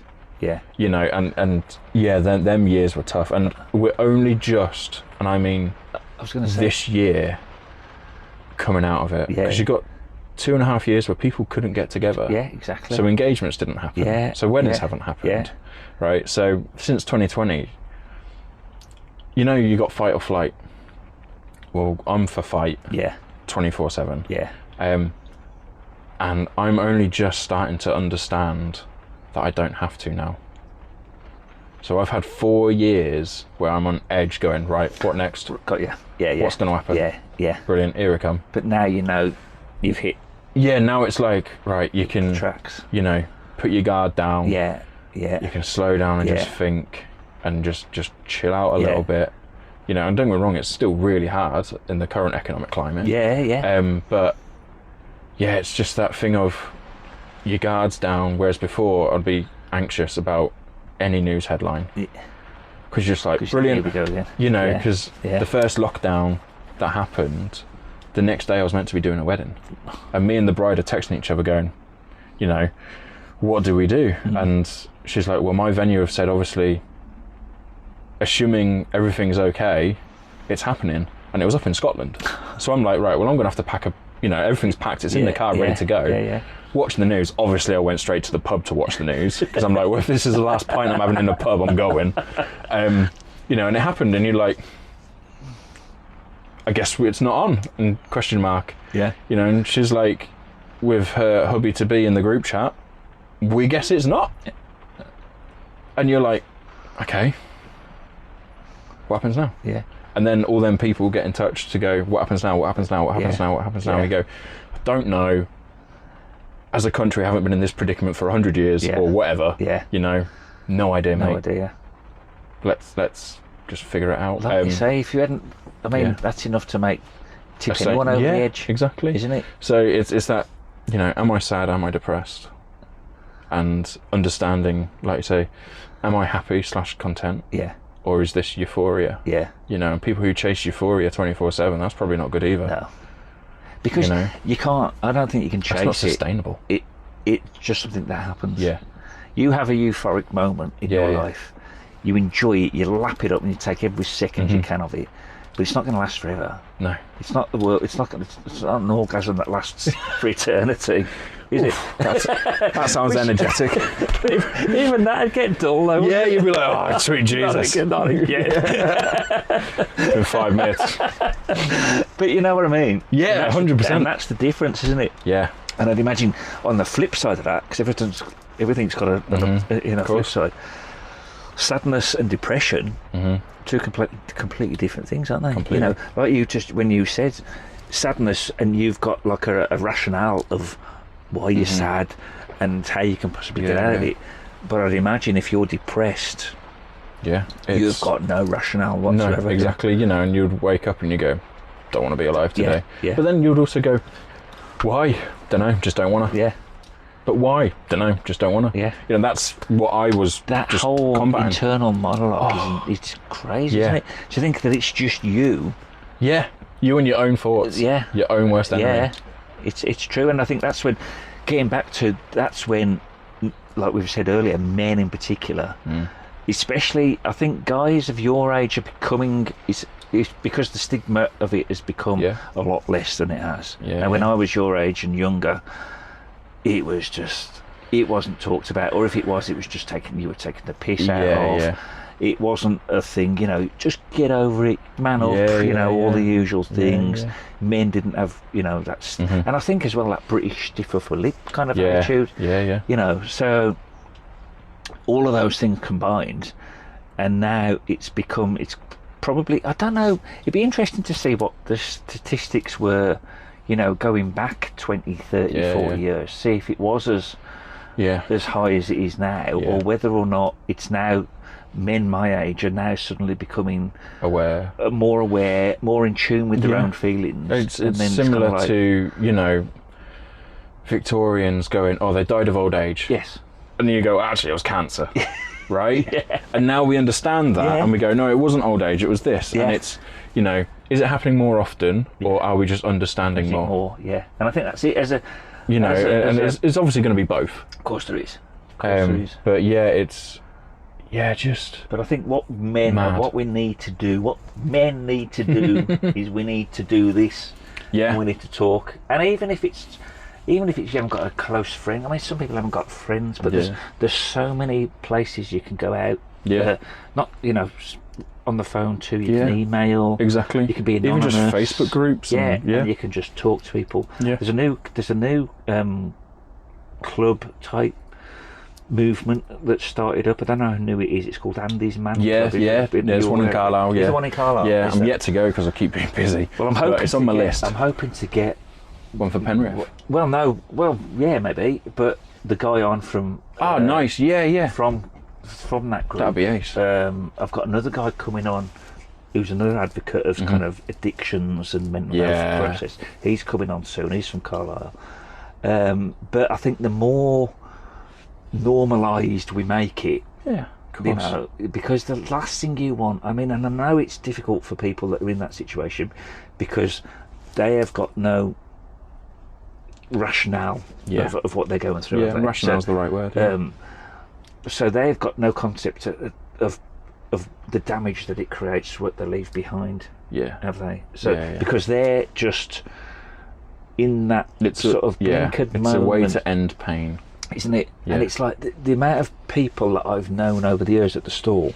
Mm-hmm. So it's been a double-edged sword, because I've known and I've met so many lovely people that are now, like I say, class as friends, but people as well that have killed themselves. Yeah. And it's been like, oh my God. And people you would not have thought. Yeah. And it was such a blow. And I'm thinking, mate, why didn't you just say something to anything, me? just, You know what I mean? And it's just like, and I think if anyone's listening to this now and they're probably in a situation that they think they might be getting into that stage, just come and talk to me. Anyone, or message me or anything you like. Totally. Because likewise, it's just that communication can be all it takes to just flip your switch and change your mindset. A few years ago, and I'm sure it was someone's brother who killed themselves. Yeah. And they were looking into the stats of it, and apparently, if you ask someone 3 times, "Are you okay?" Yeah. By the 3rd time, they'll give you the real answer. Yeah. And there's like just some countries. Yeah. It's just like boom, there you go. Yeah. That's what it is. You know. But again, the stiff British. Stiff upper lip. Yeah. He's like, yes, I'm fine. It's fine. Yeah. It's fine. It's fine. It's fine. Yeah. Like, is it? Yeah. And then apparently, it reduces by half if you ask someone, "Are you going to kill yourself today?" No way. You see, it's just as simple as that. A simple question, you know. And so occasionally, a few friends of mine, I'll check in and just be like, just a man check, how are you genuinely? Yeah. And then, I'll just be like, "Are you planning to kill yourself today?" And you will just say that to people? I'll just say it. And have they got mental health issues that you know of? Or is it just your... Some, will struggle, and others have had phases in and out, and I don't know whereabouts they are currently. Yeah. So you just sort of say are you? Yeah. Because I can't be asked with the paperwork, to be honest. I'll probably have to write some in, and oh my God. But apparently that is because people will go, "Oh, I was, but you called me out." Yeah.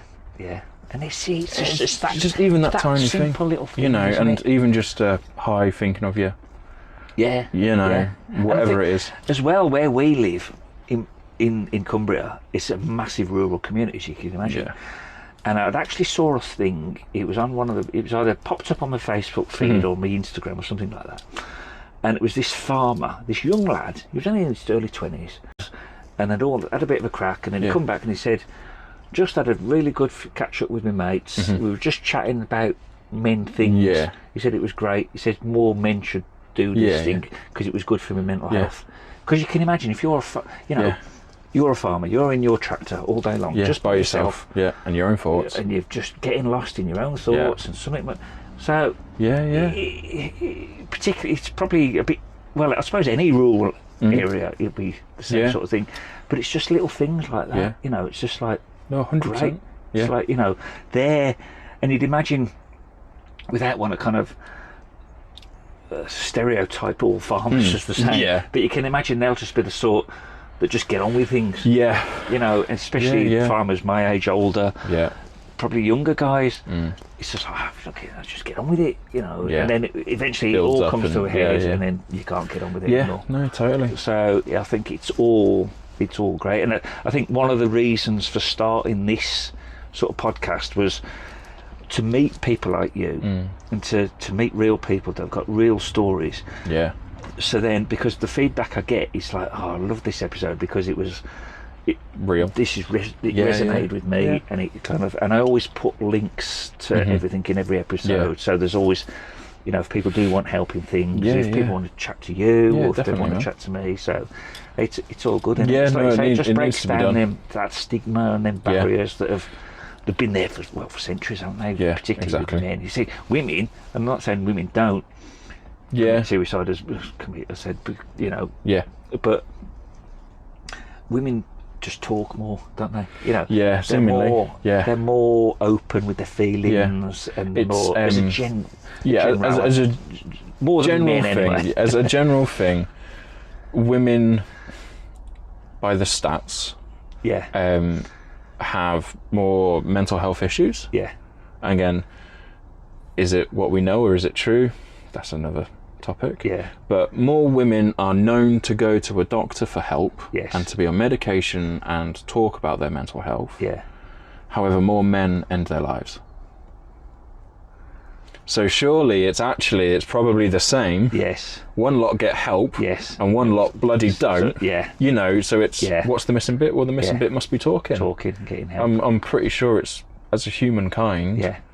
it's equal that we all struggle equally. Yeah. But one lot of us, for some stupid reason, don't talk about it. Exactly. You know? Yeah, it's a macho thing. Yeah, you know, and I'm too manly to talk about to someone mental health. not too long ago, you know, and let's be honest, World War II, right, and World War One, even if you were just gay, you got a feather put in your oven. Yeah, yeah.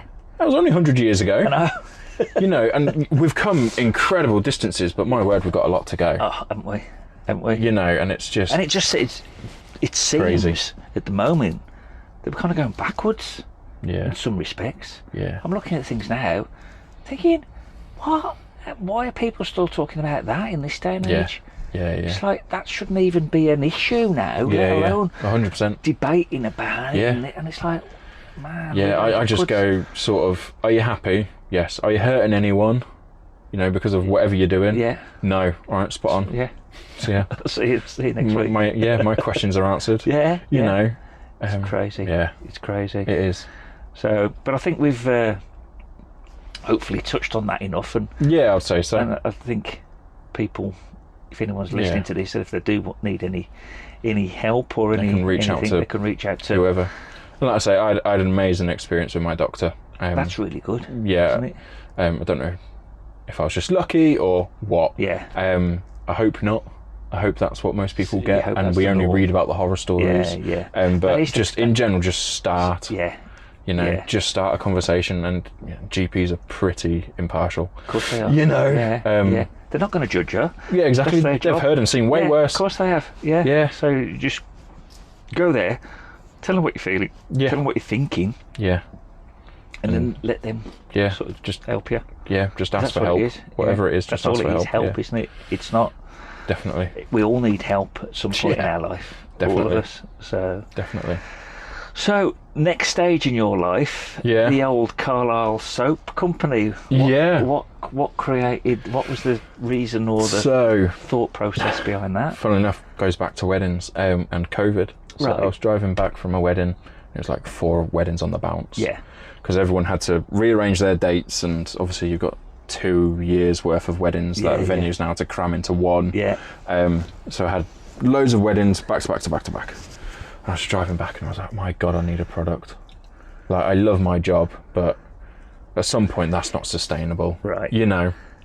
And so, as a teenager, I had really bad acne. Right. Like, couldn't touch my face. Really? Showers hurt. Oh wow. Yeah, like horrific acne. And my mum made me this, like, face cream mask Poultice thing. type thing. Yeah, and it had oats and shea butter and loads of stuff in it. Yeah. And it really, really helped. So I was just driving back and I was like, soap. Can't be that hard. You know, can't be that hard. It's really hard. Right, it's really hard. Licensing's the hardest bit. But I was just like, Gonna touch on that, yeah, alright. there must be something. So I looked into it, and I've got a load for you here. Let's have a actually. look. We've got some here. and- People on YouTube are getting the first experience. Yeah, that's the one for you. Oh, what's this Beard. one? Beard and shave soap. Wow, fantastic. And then tattoo balm. Hey, bloody neck. You can just use these or hand them out if you want. And then these are like the 5 soaps that I made, All right. which are all different. So what have we got here? That's an orange, Oh wow. and then you've got a charcoal. Beautiful smell. A lovely packaging. Look at that. So this And then is basil. orange charcoal. So there's actually charcoal in there. Yeah, so there's Is there? actual activated charcoal in this. That's really Right. good for your skin. Shea butter, oatmeal and orange. Yeah. That is And then that's a basil one with lime, which I love. And you've got a lavender, which has got actual lavender chunks in it. Has it? Yeah. The unofficial tagline wow. is good soaps that don't smell like your nan. But see, the joke works on everyone, because even if you are a nan, you don't want to smell like your nan. Exactly. So it just keeps going. It's a win. Wow, mate. So yeah, that joke works I love the on many packaging. levels. Oh, cheers, mate. For those that can't see this, but it's such a lovely, simple packaging idea. Yeah, I mean, so look at that. it's an A1 awesome. map that I get printed, Yeah. and then I cut it up. So you? each one's different. And do you do all this yourself? Yeah, do it all myself. That is awesome. And it's all natural ingredients. Yeah, With my glasses. get your caps on. So let's have a look. So, aqua. Yeah, So- water. yeah. So this is what I was going to ask you, right? Because you just touched on it then, and you were on about the licensing. Yeah. So do you have to? Because I toyed with the idea not so long ago, getting a sort of manly hair and Yeah. beard, Something going. sort of going Yeah. like along the. Yeah. Because obviously, for those that can't see, I've got a bit of hair and a bit A of little beard. bit of it. Yeah. So, and I thought, get a man's, sort of thing. Then and the Oh, it's unreal. It's a minefield, isn't Yeah. it? So basically, you have to. Loads of people offer it, but you have to upload all of the ingredients that you've got into a bar to whichever company you want. Right. They then give you a document, which you then have to go to the government with. Yes. To say, right, this has been, I've got all of this in it. Is this okay? And they go, well, has it got this? And you go, well, I've just told you what it's got. And then they go, yeah, but has it got this? And you go, I've told you what's in it. And if it has got whatever they deem as toxic or not good, you have to tell them, and you have to tell them exactly what the percentage is. And so, for example, if I made that, but I put 1 gram less of an ingredient in it, I wouldn't be able to sell it. No way. Because it's licensed for that exact. specific. So even on soap, because I kind of if it touches your skin or you consume it, it's bad, which is why loads of people make candles, because it doesn't matter. Yeah. Whereas if you're inhaling it, which you could argue candles, but or it touches your skin, through the roof. Yeah, because I looked and it was like exactly what you just said. Yeah. And I thought, you know what? And like you said, you can get other people's products with like a blank. Yeah, and you can rebrand it. Rebrand it yours. And I thought, I didn't want to do that. I wanted to get my own specific scent. Sort of texture for hair and conditioner, and make it mine. Yeah, 100%. I mean? But then you looked into other companies that could make it for you. Because obviously I have no kind of. I suppose you didn't have any idea to make soap, though, did you? Before you started? Not masses. No. But I've got no sort of way or knowledge of making perfumes or hair conditioners or shampoos or beardy stuff or whatever. So it was just like, I'll go down that route further. Yeah. Another day. Yeah. No. But, so it's hard. It is really hard. But I'm mega proud of them. Try it, man. Do you? Is it like a? So just put a little bit on and then put it on a tattoo. I was expecting more like a Vaseline type feel, which it's nice. It's almost like a. I'm just rolling up my sleeve.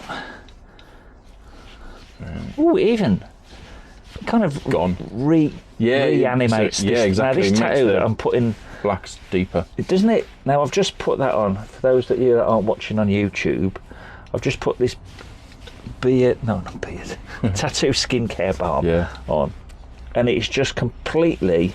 Now this tattoo that I've put it on is coming up for 40 years old. Really? That's not looking bad for 40 years, to be fair. So it was one of the best tattoos in the country that did it back then. A guy called Mickey Sharps, which Chris from Mr. P's, who I did an interview with not so long ago, he used to travel from here from Carlisle, and they all used to go to Mickey Sharps in Birmingham, in Sparkbrook in Birmingham. They're all his. Nice. But wow, look how that has completely changed. It just rehydrates, doesn't it? And then if you just do that like every day for a bit, like in a month's time, see what it's like. Wow. I mean, it even just instantly. I mean, I'm not just saying it, but the transformation is insane. Yeah. So you can tell now it's when I got my first one done. I was using a different company. And their butter balm, like aftercare. I was doing that, and one day I just looked at it. I was like, "How much shit is in this?"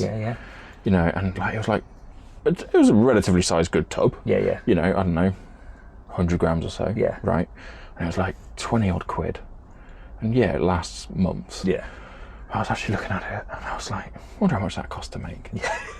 Right, so I typed in all the ingredients and I figured it out, and I was like, cool, that's costing £1.70. Oh my God.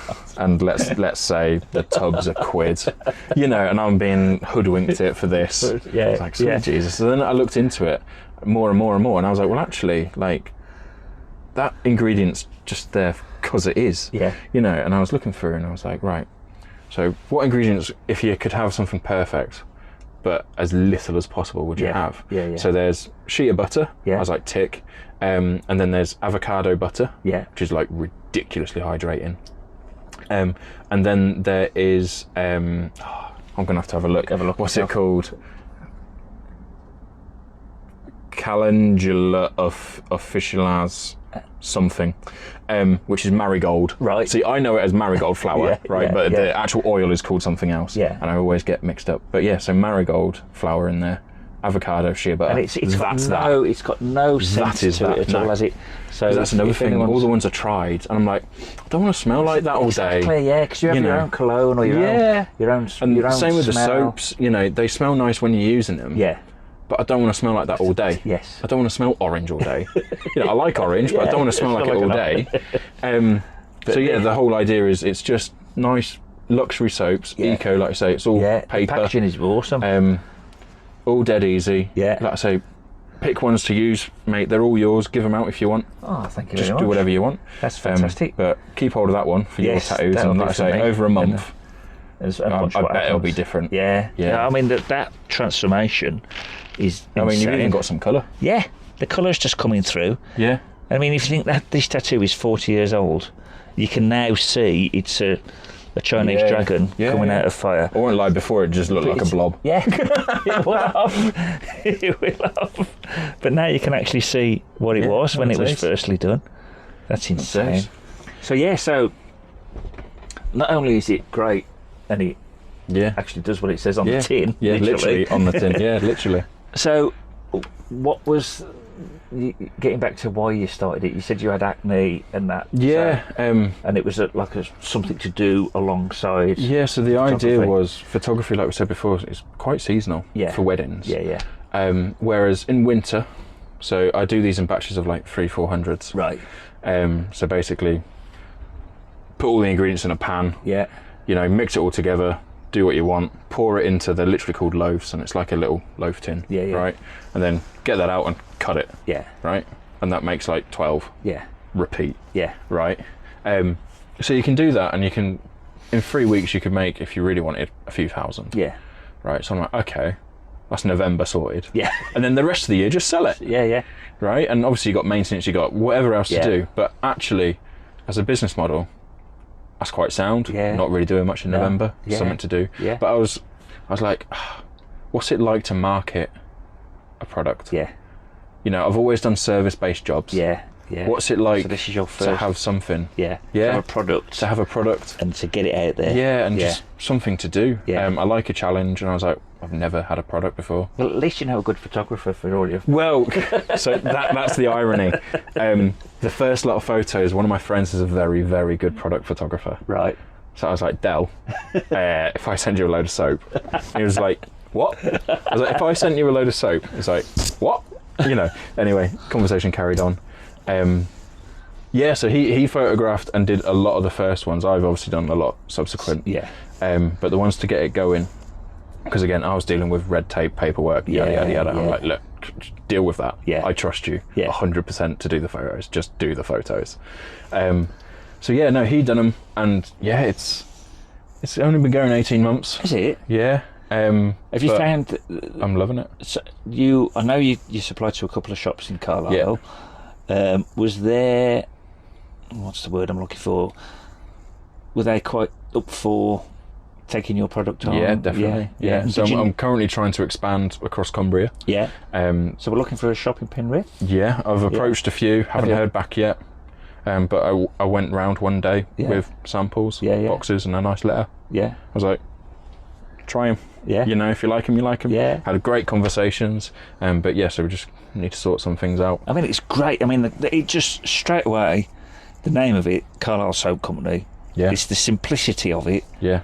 It's just, it looks fantastic. And they little thank maps. Yeah. I mean, that's ace, isn't it? So every single one's different. That is absolutely mint. And it just looks, I mean, they look so tactile as well. It makes you want to pick them up. Yeah, well, that's the idea. Smell Yeah, and you know, that's it. touch And them you know, I'm not quite eco-mentalist. No. But we're destroying this planet. Yeah. So, you know, as eco as I can make them, so it's just paper. Yeah. Right, it'll rot. Yeah. You know, it'll decompose, happy Yeah. days, and the soap you can literally use until it's gone. And it's the kindest Yeah. kind of soap you can get for your skin. Would Pretty you say? much, yeah. Yeah. So it's ridiculously moisturising. Yeah.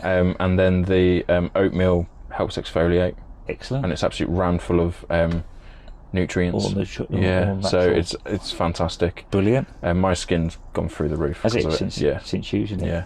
Brilliant. Well, what we'll do, we'll put a link on to this podcast. Yeah. And Sounds good. you can probably start to get from Well, I'll tell you what. Even. I've got my phone here. Let's just do it now. Shall I give you your lot a discount code? Yeah, oh yeah, that'd be good. What should we call it? Spud Life or Take Tim's? Call it Spud Life. Yeah. All right, let's do that. We'll do that then. And then anybody that buys anything from Josh and his fantastic Carlisle Soap Company, I mean, there's this all-in-one beard and shave soap Give it a try, my man. for beard care and shaving. I mean, you've got everything covered. Yeah, well, I mean, it's mad how... And it's just a nice unisex brand, isn't it? That's it. You know, it's Totally. like completely... promo code Spud Life, We're doing that and as it'll we be speak. 10%. Brilliant. Let's do that. There you go, guys. Just another reason for watching and listening to this. You get nice little gifts from my guests. That's very kind of you, Josh. Thank you very much. That's all right. We'll blast that out. We'll blast that out definitely, on man. Social medias and 100%. get it on. But yeah, it's been great fun, and it still is great fun. And like I say, it's a nice challenge. Yeah. And it works really well with when weddings are busy versus, you know, Yes, it's just... yeah. But I suppose it's great. something as well, because you're not necessarily relying on it as your... I'm guessing your wedding photography is your bread and butter. Yeah. Yeah. So this is a nice little... Side now, hustle's yeah. maybe a wrong type of word. Yeah. But it's a At nice the moment, little- it's taking care of itself at the moment. Yeah. And it's something that will definitely grow. I mean, look at it. It's fabulous. Oh, thanks, mate. So you're not desperately. It's not like you've suddenly left your really well-paid job to do this, and it's like, No. oh shit.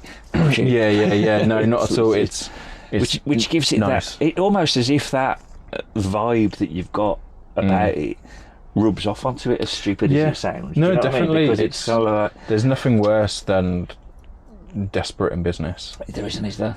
And yeah, like I'm happy for this to just pay its own way for now. Just do its And, thing. you know, and if you're enjoying it, yeah, exactly. You know. 10-15 years time, if I get the opportunity to sell it for $500 million, I probably would, right?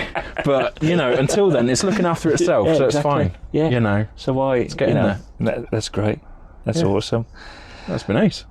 So we need to talk about music, because you touched earlier about playing the bass. Yeah.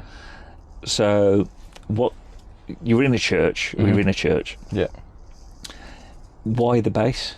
Was it something? So at high school, so as off camera we chatted. Dyslexic / autistic. So high school was turbulent. So That's a good description. Annoyingly smart. Teachers would call me stupidly smart. My history teacher called me, and I would just get bored. Right. So I've done all the maths, miss. Yeah. Can I fuck around for a bit? Right? No. Oh, okay. My ethos whatever it was, would be. I haven't done any of the maths, but I'm going to fuck around. Yeah. I mean, English was the complete opposite, right? So I would either be set 1 or set 5. There was no in between. Was there not? Yeah. And so I used to just get frustrated. Yeah. Right, because I didn't have the words to express emotions or whatever during school. Yeah. And my parents were incredible at getting me help when I was younger. Like my mum, bless her, didn't have much money, right? But my mum got a speech therapist to help me because I didn't really talk much or do anything. Reading and writing was nearly impossible. Really? Holding a pen, nearly impossible. But my mum worked for this speech therapist. She ironed her clothes while this speech therapist was teaching me. Wow. So she would come around with all of her washing. Yeah. And by the time my lesson was over, her stuff would be ironed and she'll take it back, and that's what she took as payment. No way. That's you know, incredible. and it was like, right, my son needs help. Yeah. But we ain't got money, so what else can we do? Yeah. You know, incredible. That's a side story. So I just used to get angry, right? So as kids do in general. Yeah. But I mean, like angry. Angry. And then my friends have you always all, been a big lad? Because if anyone that's not watching Josh, is about 6'5". Yeah, literally, yeah, and 6'5" wide, and about 2'5" deep. Yeah, I fill a doorway. Yeah, so I've been like 6 foot from the age of 13. Have you? Yeah, but my friends were all getting into guitars and drums and stuff, and they all, you know, were playing around, and I always loved music. And they were like, oh, I need someone to play bass. And I was like, well, I'll give it a go. Yeah, it's only 4 strings. Yeah, exactly, dead easy. It's funny though, isn't it? Like they say guitar is hard to start off with and gets easier, and bass is easy to start off with and gets harder. So I started doing that, and I was like, oh, I really chill out, and I'm really good at this. Yeah. You know, so one of my friends is a music teacher, and he was like, Josh, you were probably grade 8. I didn't do any of my grades because I can't read music. Yeah. He was like, no, musically and what you do by your ear and how you actually play, you were probably grade 8. I was like, oh, didn't realise I was that good. But I would get home from school, not do homework, and I'll play 6 hours of bass. Would you? Yeah, non-stop. What, just playing along to stuff, or did you just make stuff up? Bit of both. Would you? So I'd put on whatever music there was. Some level 42 and give it to That's really hard. But like at one point I could play every Genesis track, every Pink Floyd and every Dire Straits track off by heart. No, could you? Every single one. Prog rock, I just love it. Loved it. Yeah, don't know why, just did. Still do. Yeah.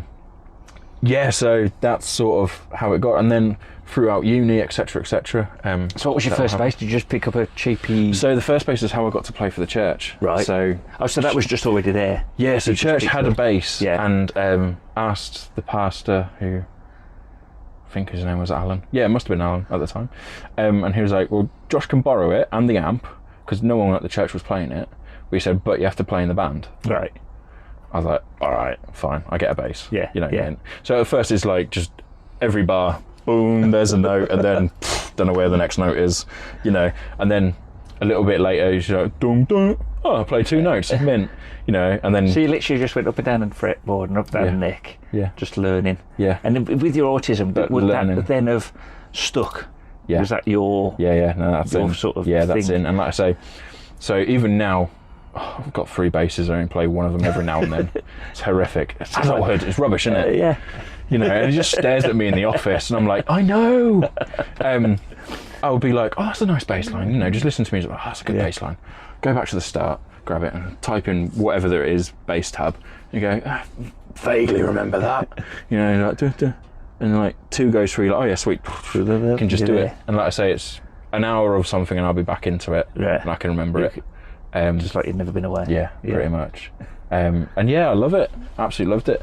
And I love going to gigs. So did you get into many bands? Did you go through that typical sort of high school garage band type things? Or not? Yeah. So what was your what sort of, was you playing all sorts of styles or what? All sorts. I mean, I remember, I don't even know how legal most of it was.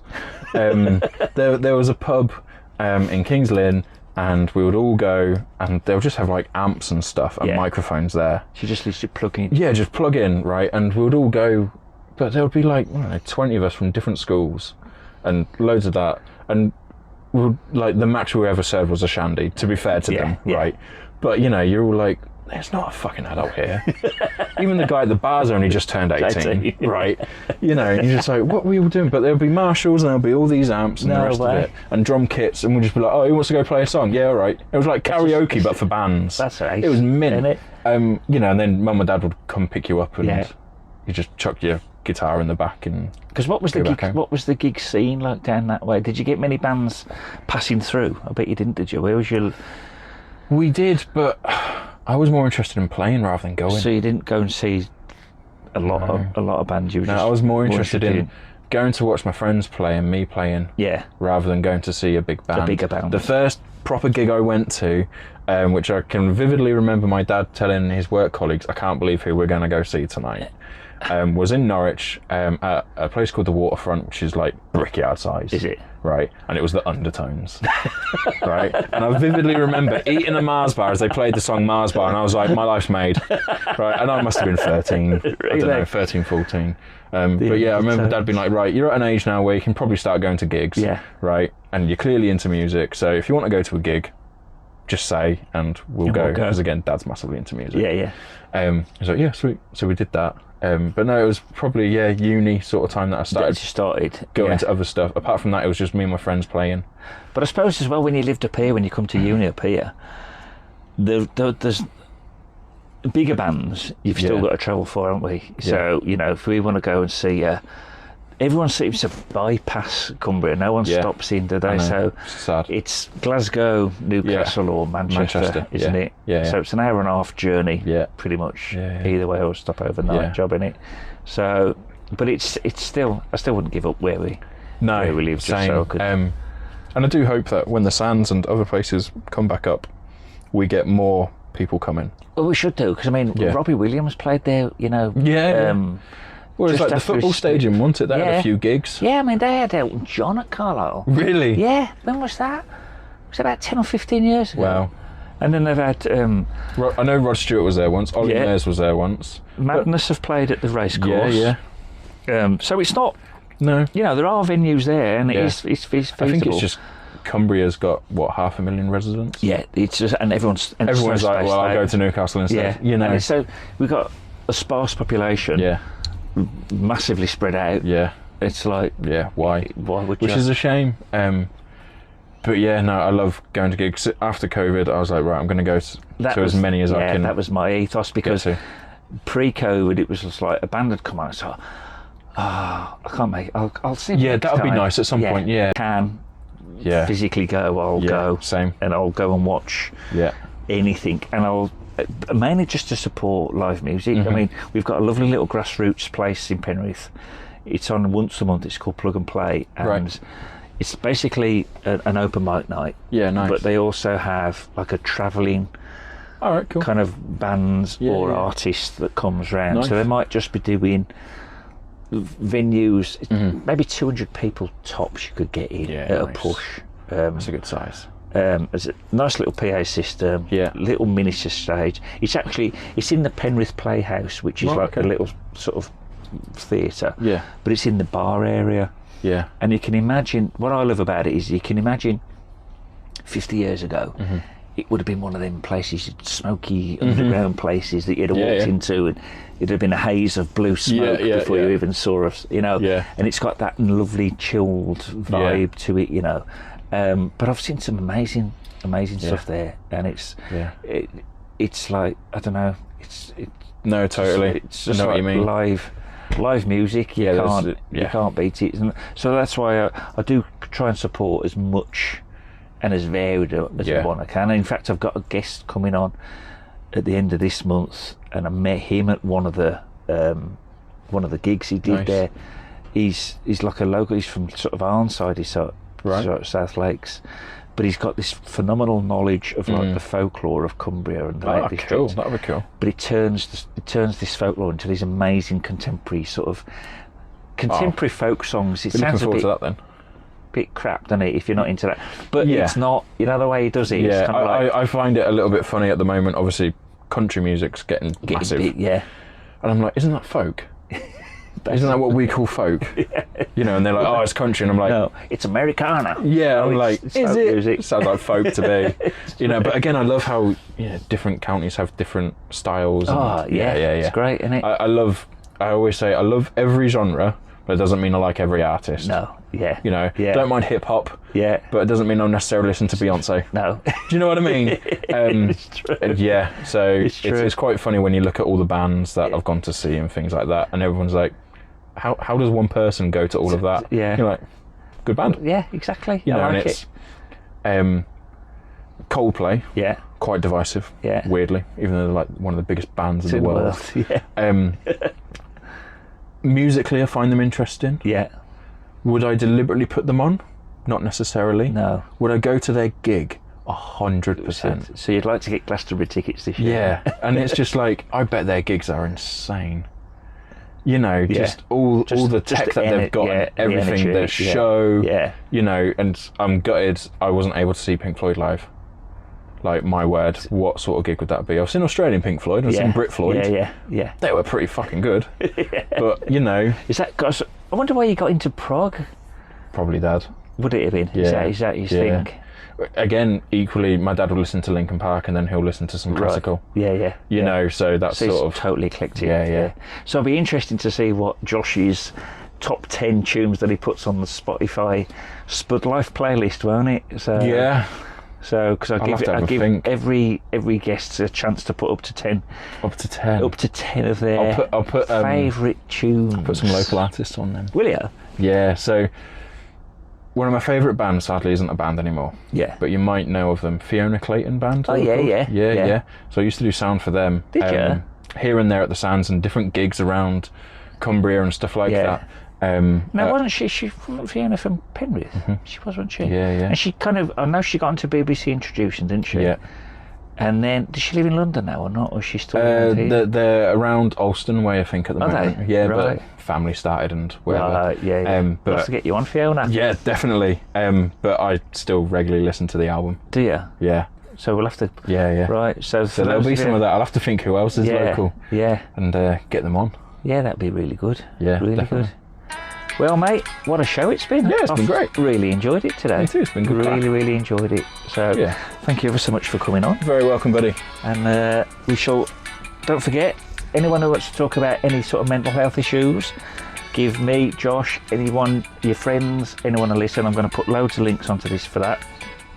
We've got 10% off these little babies.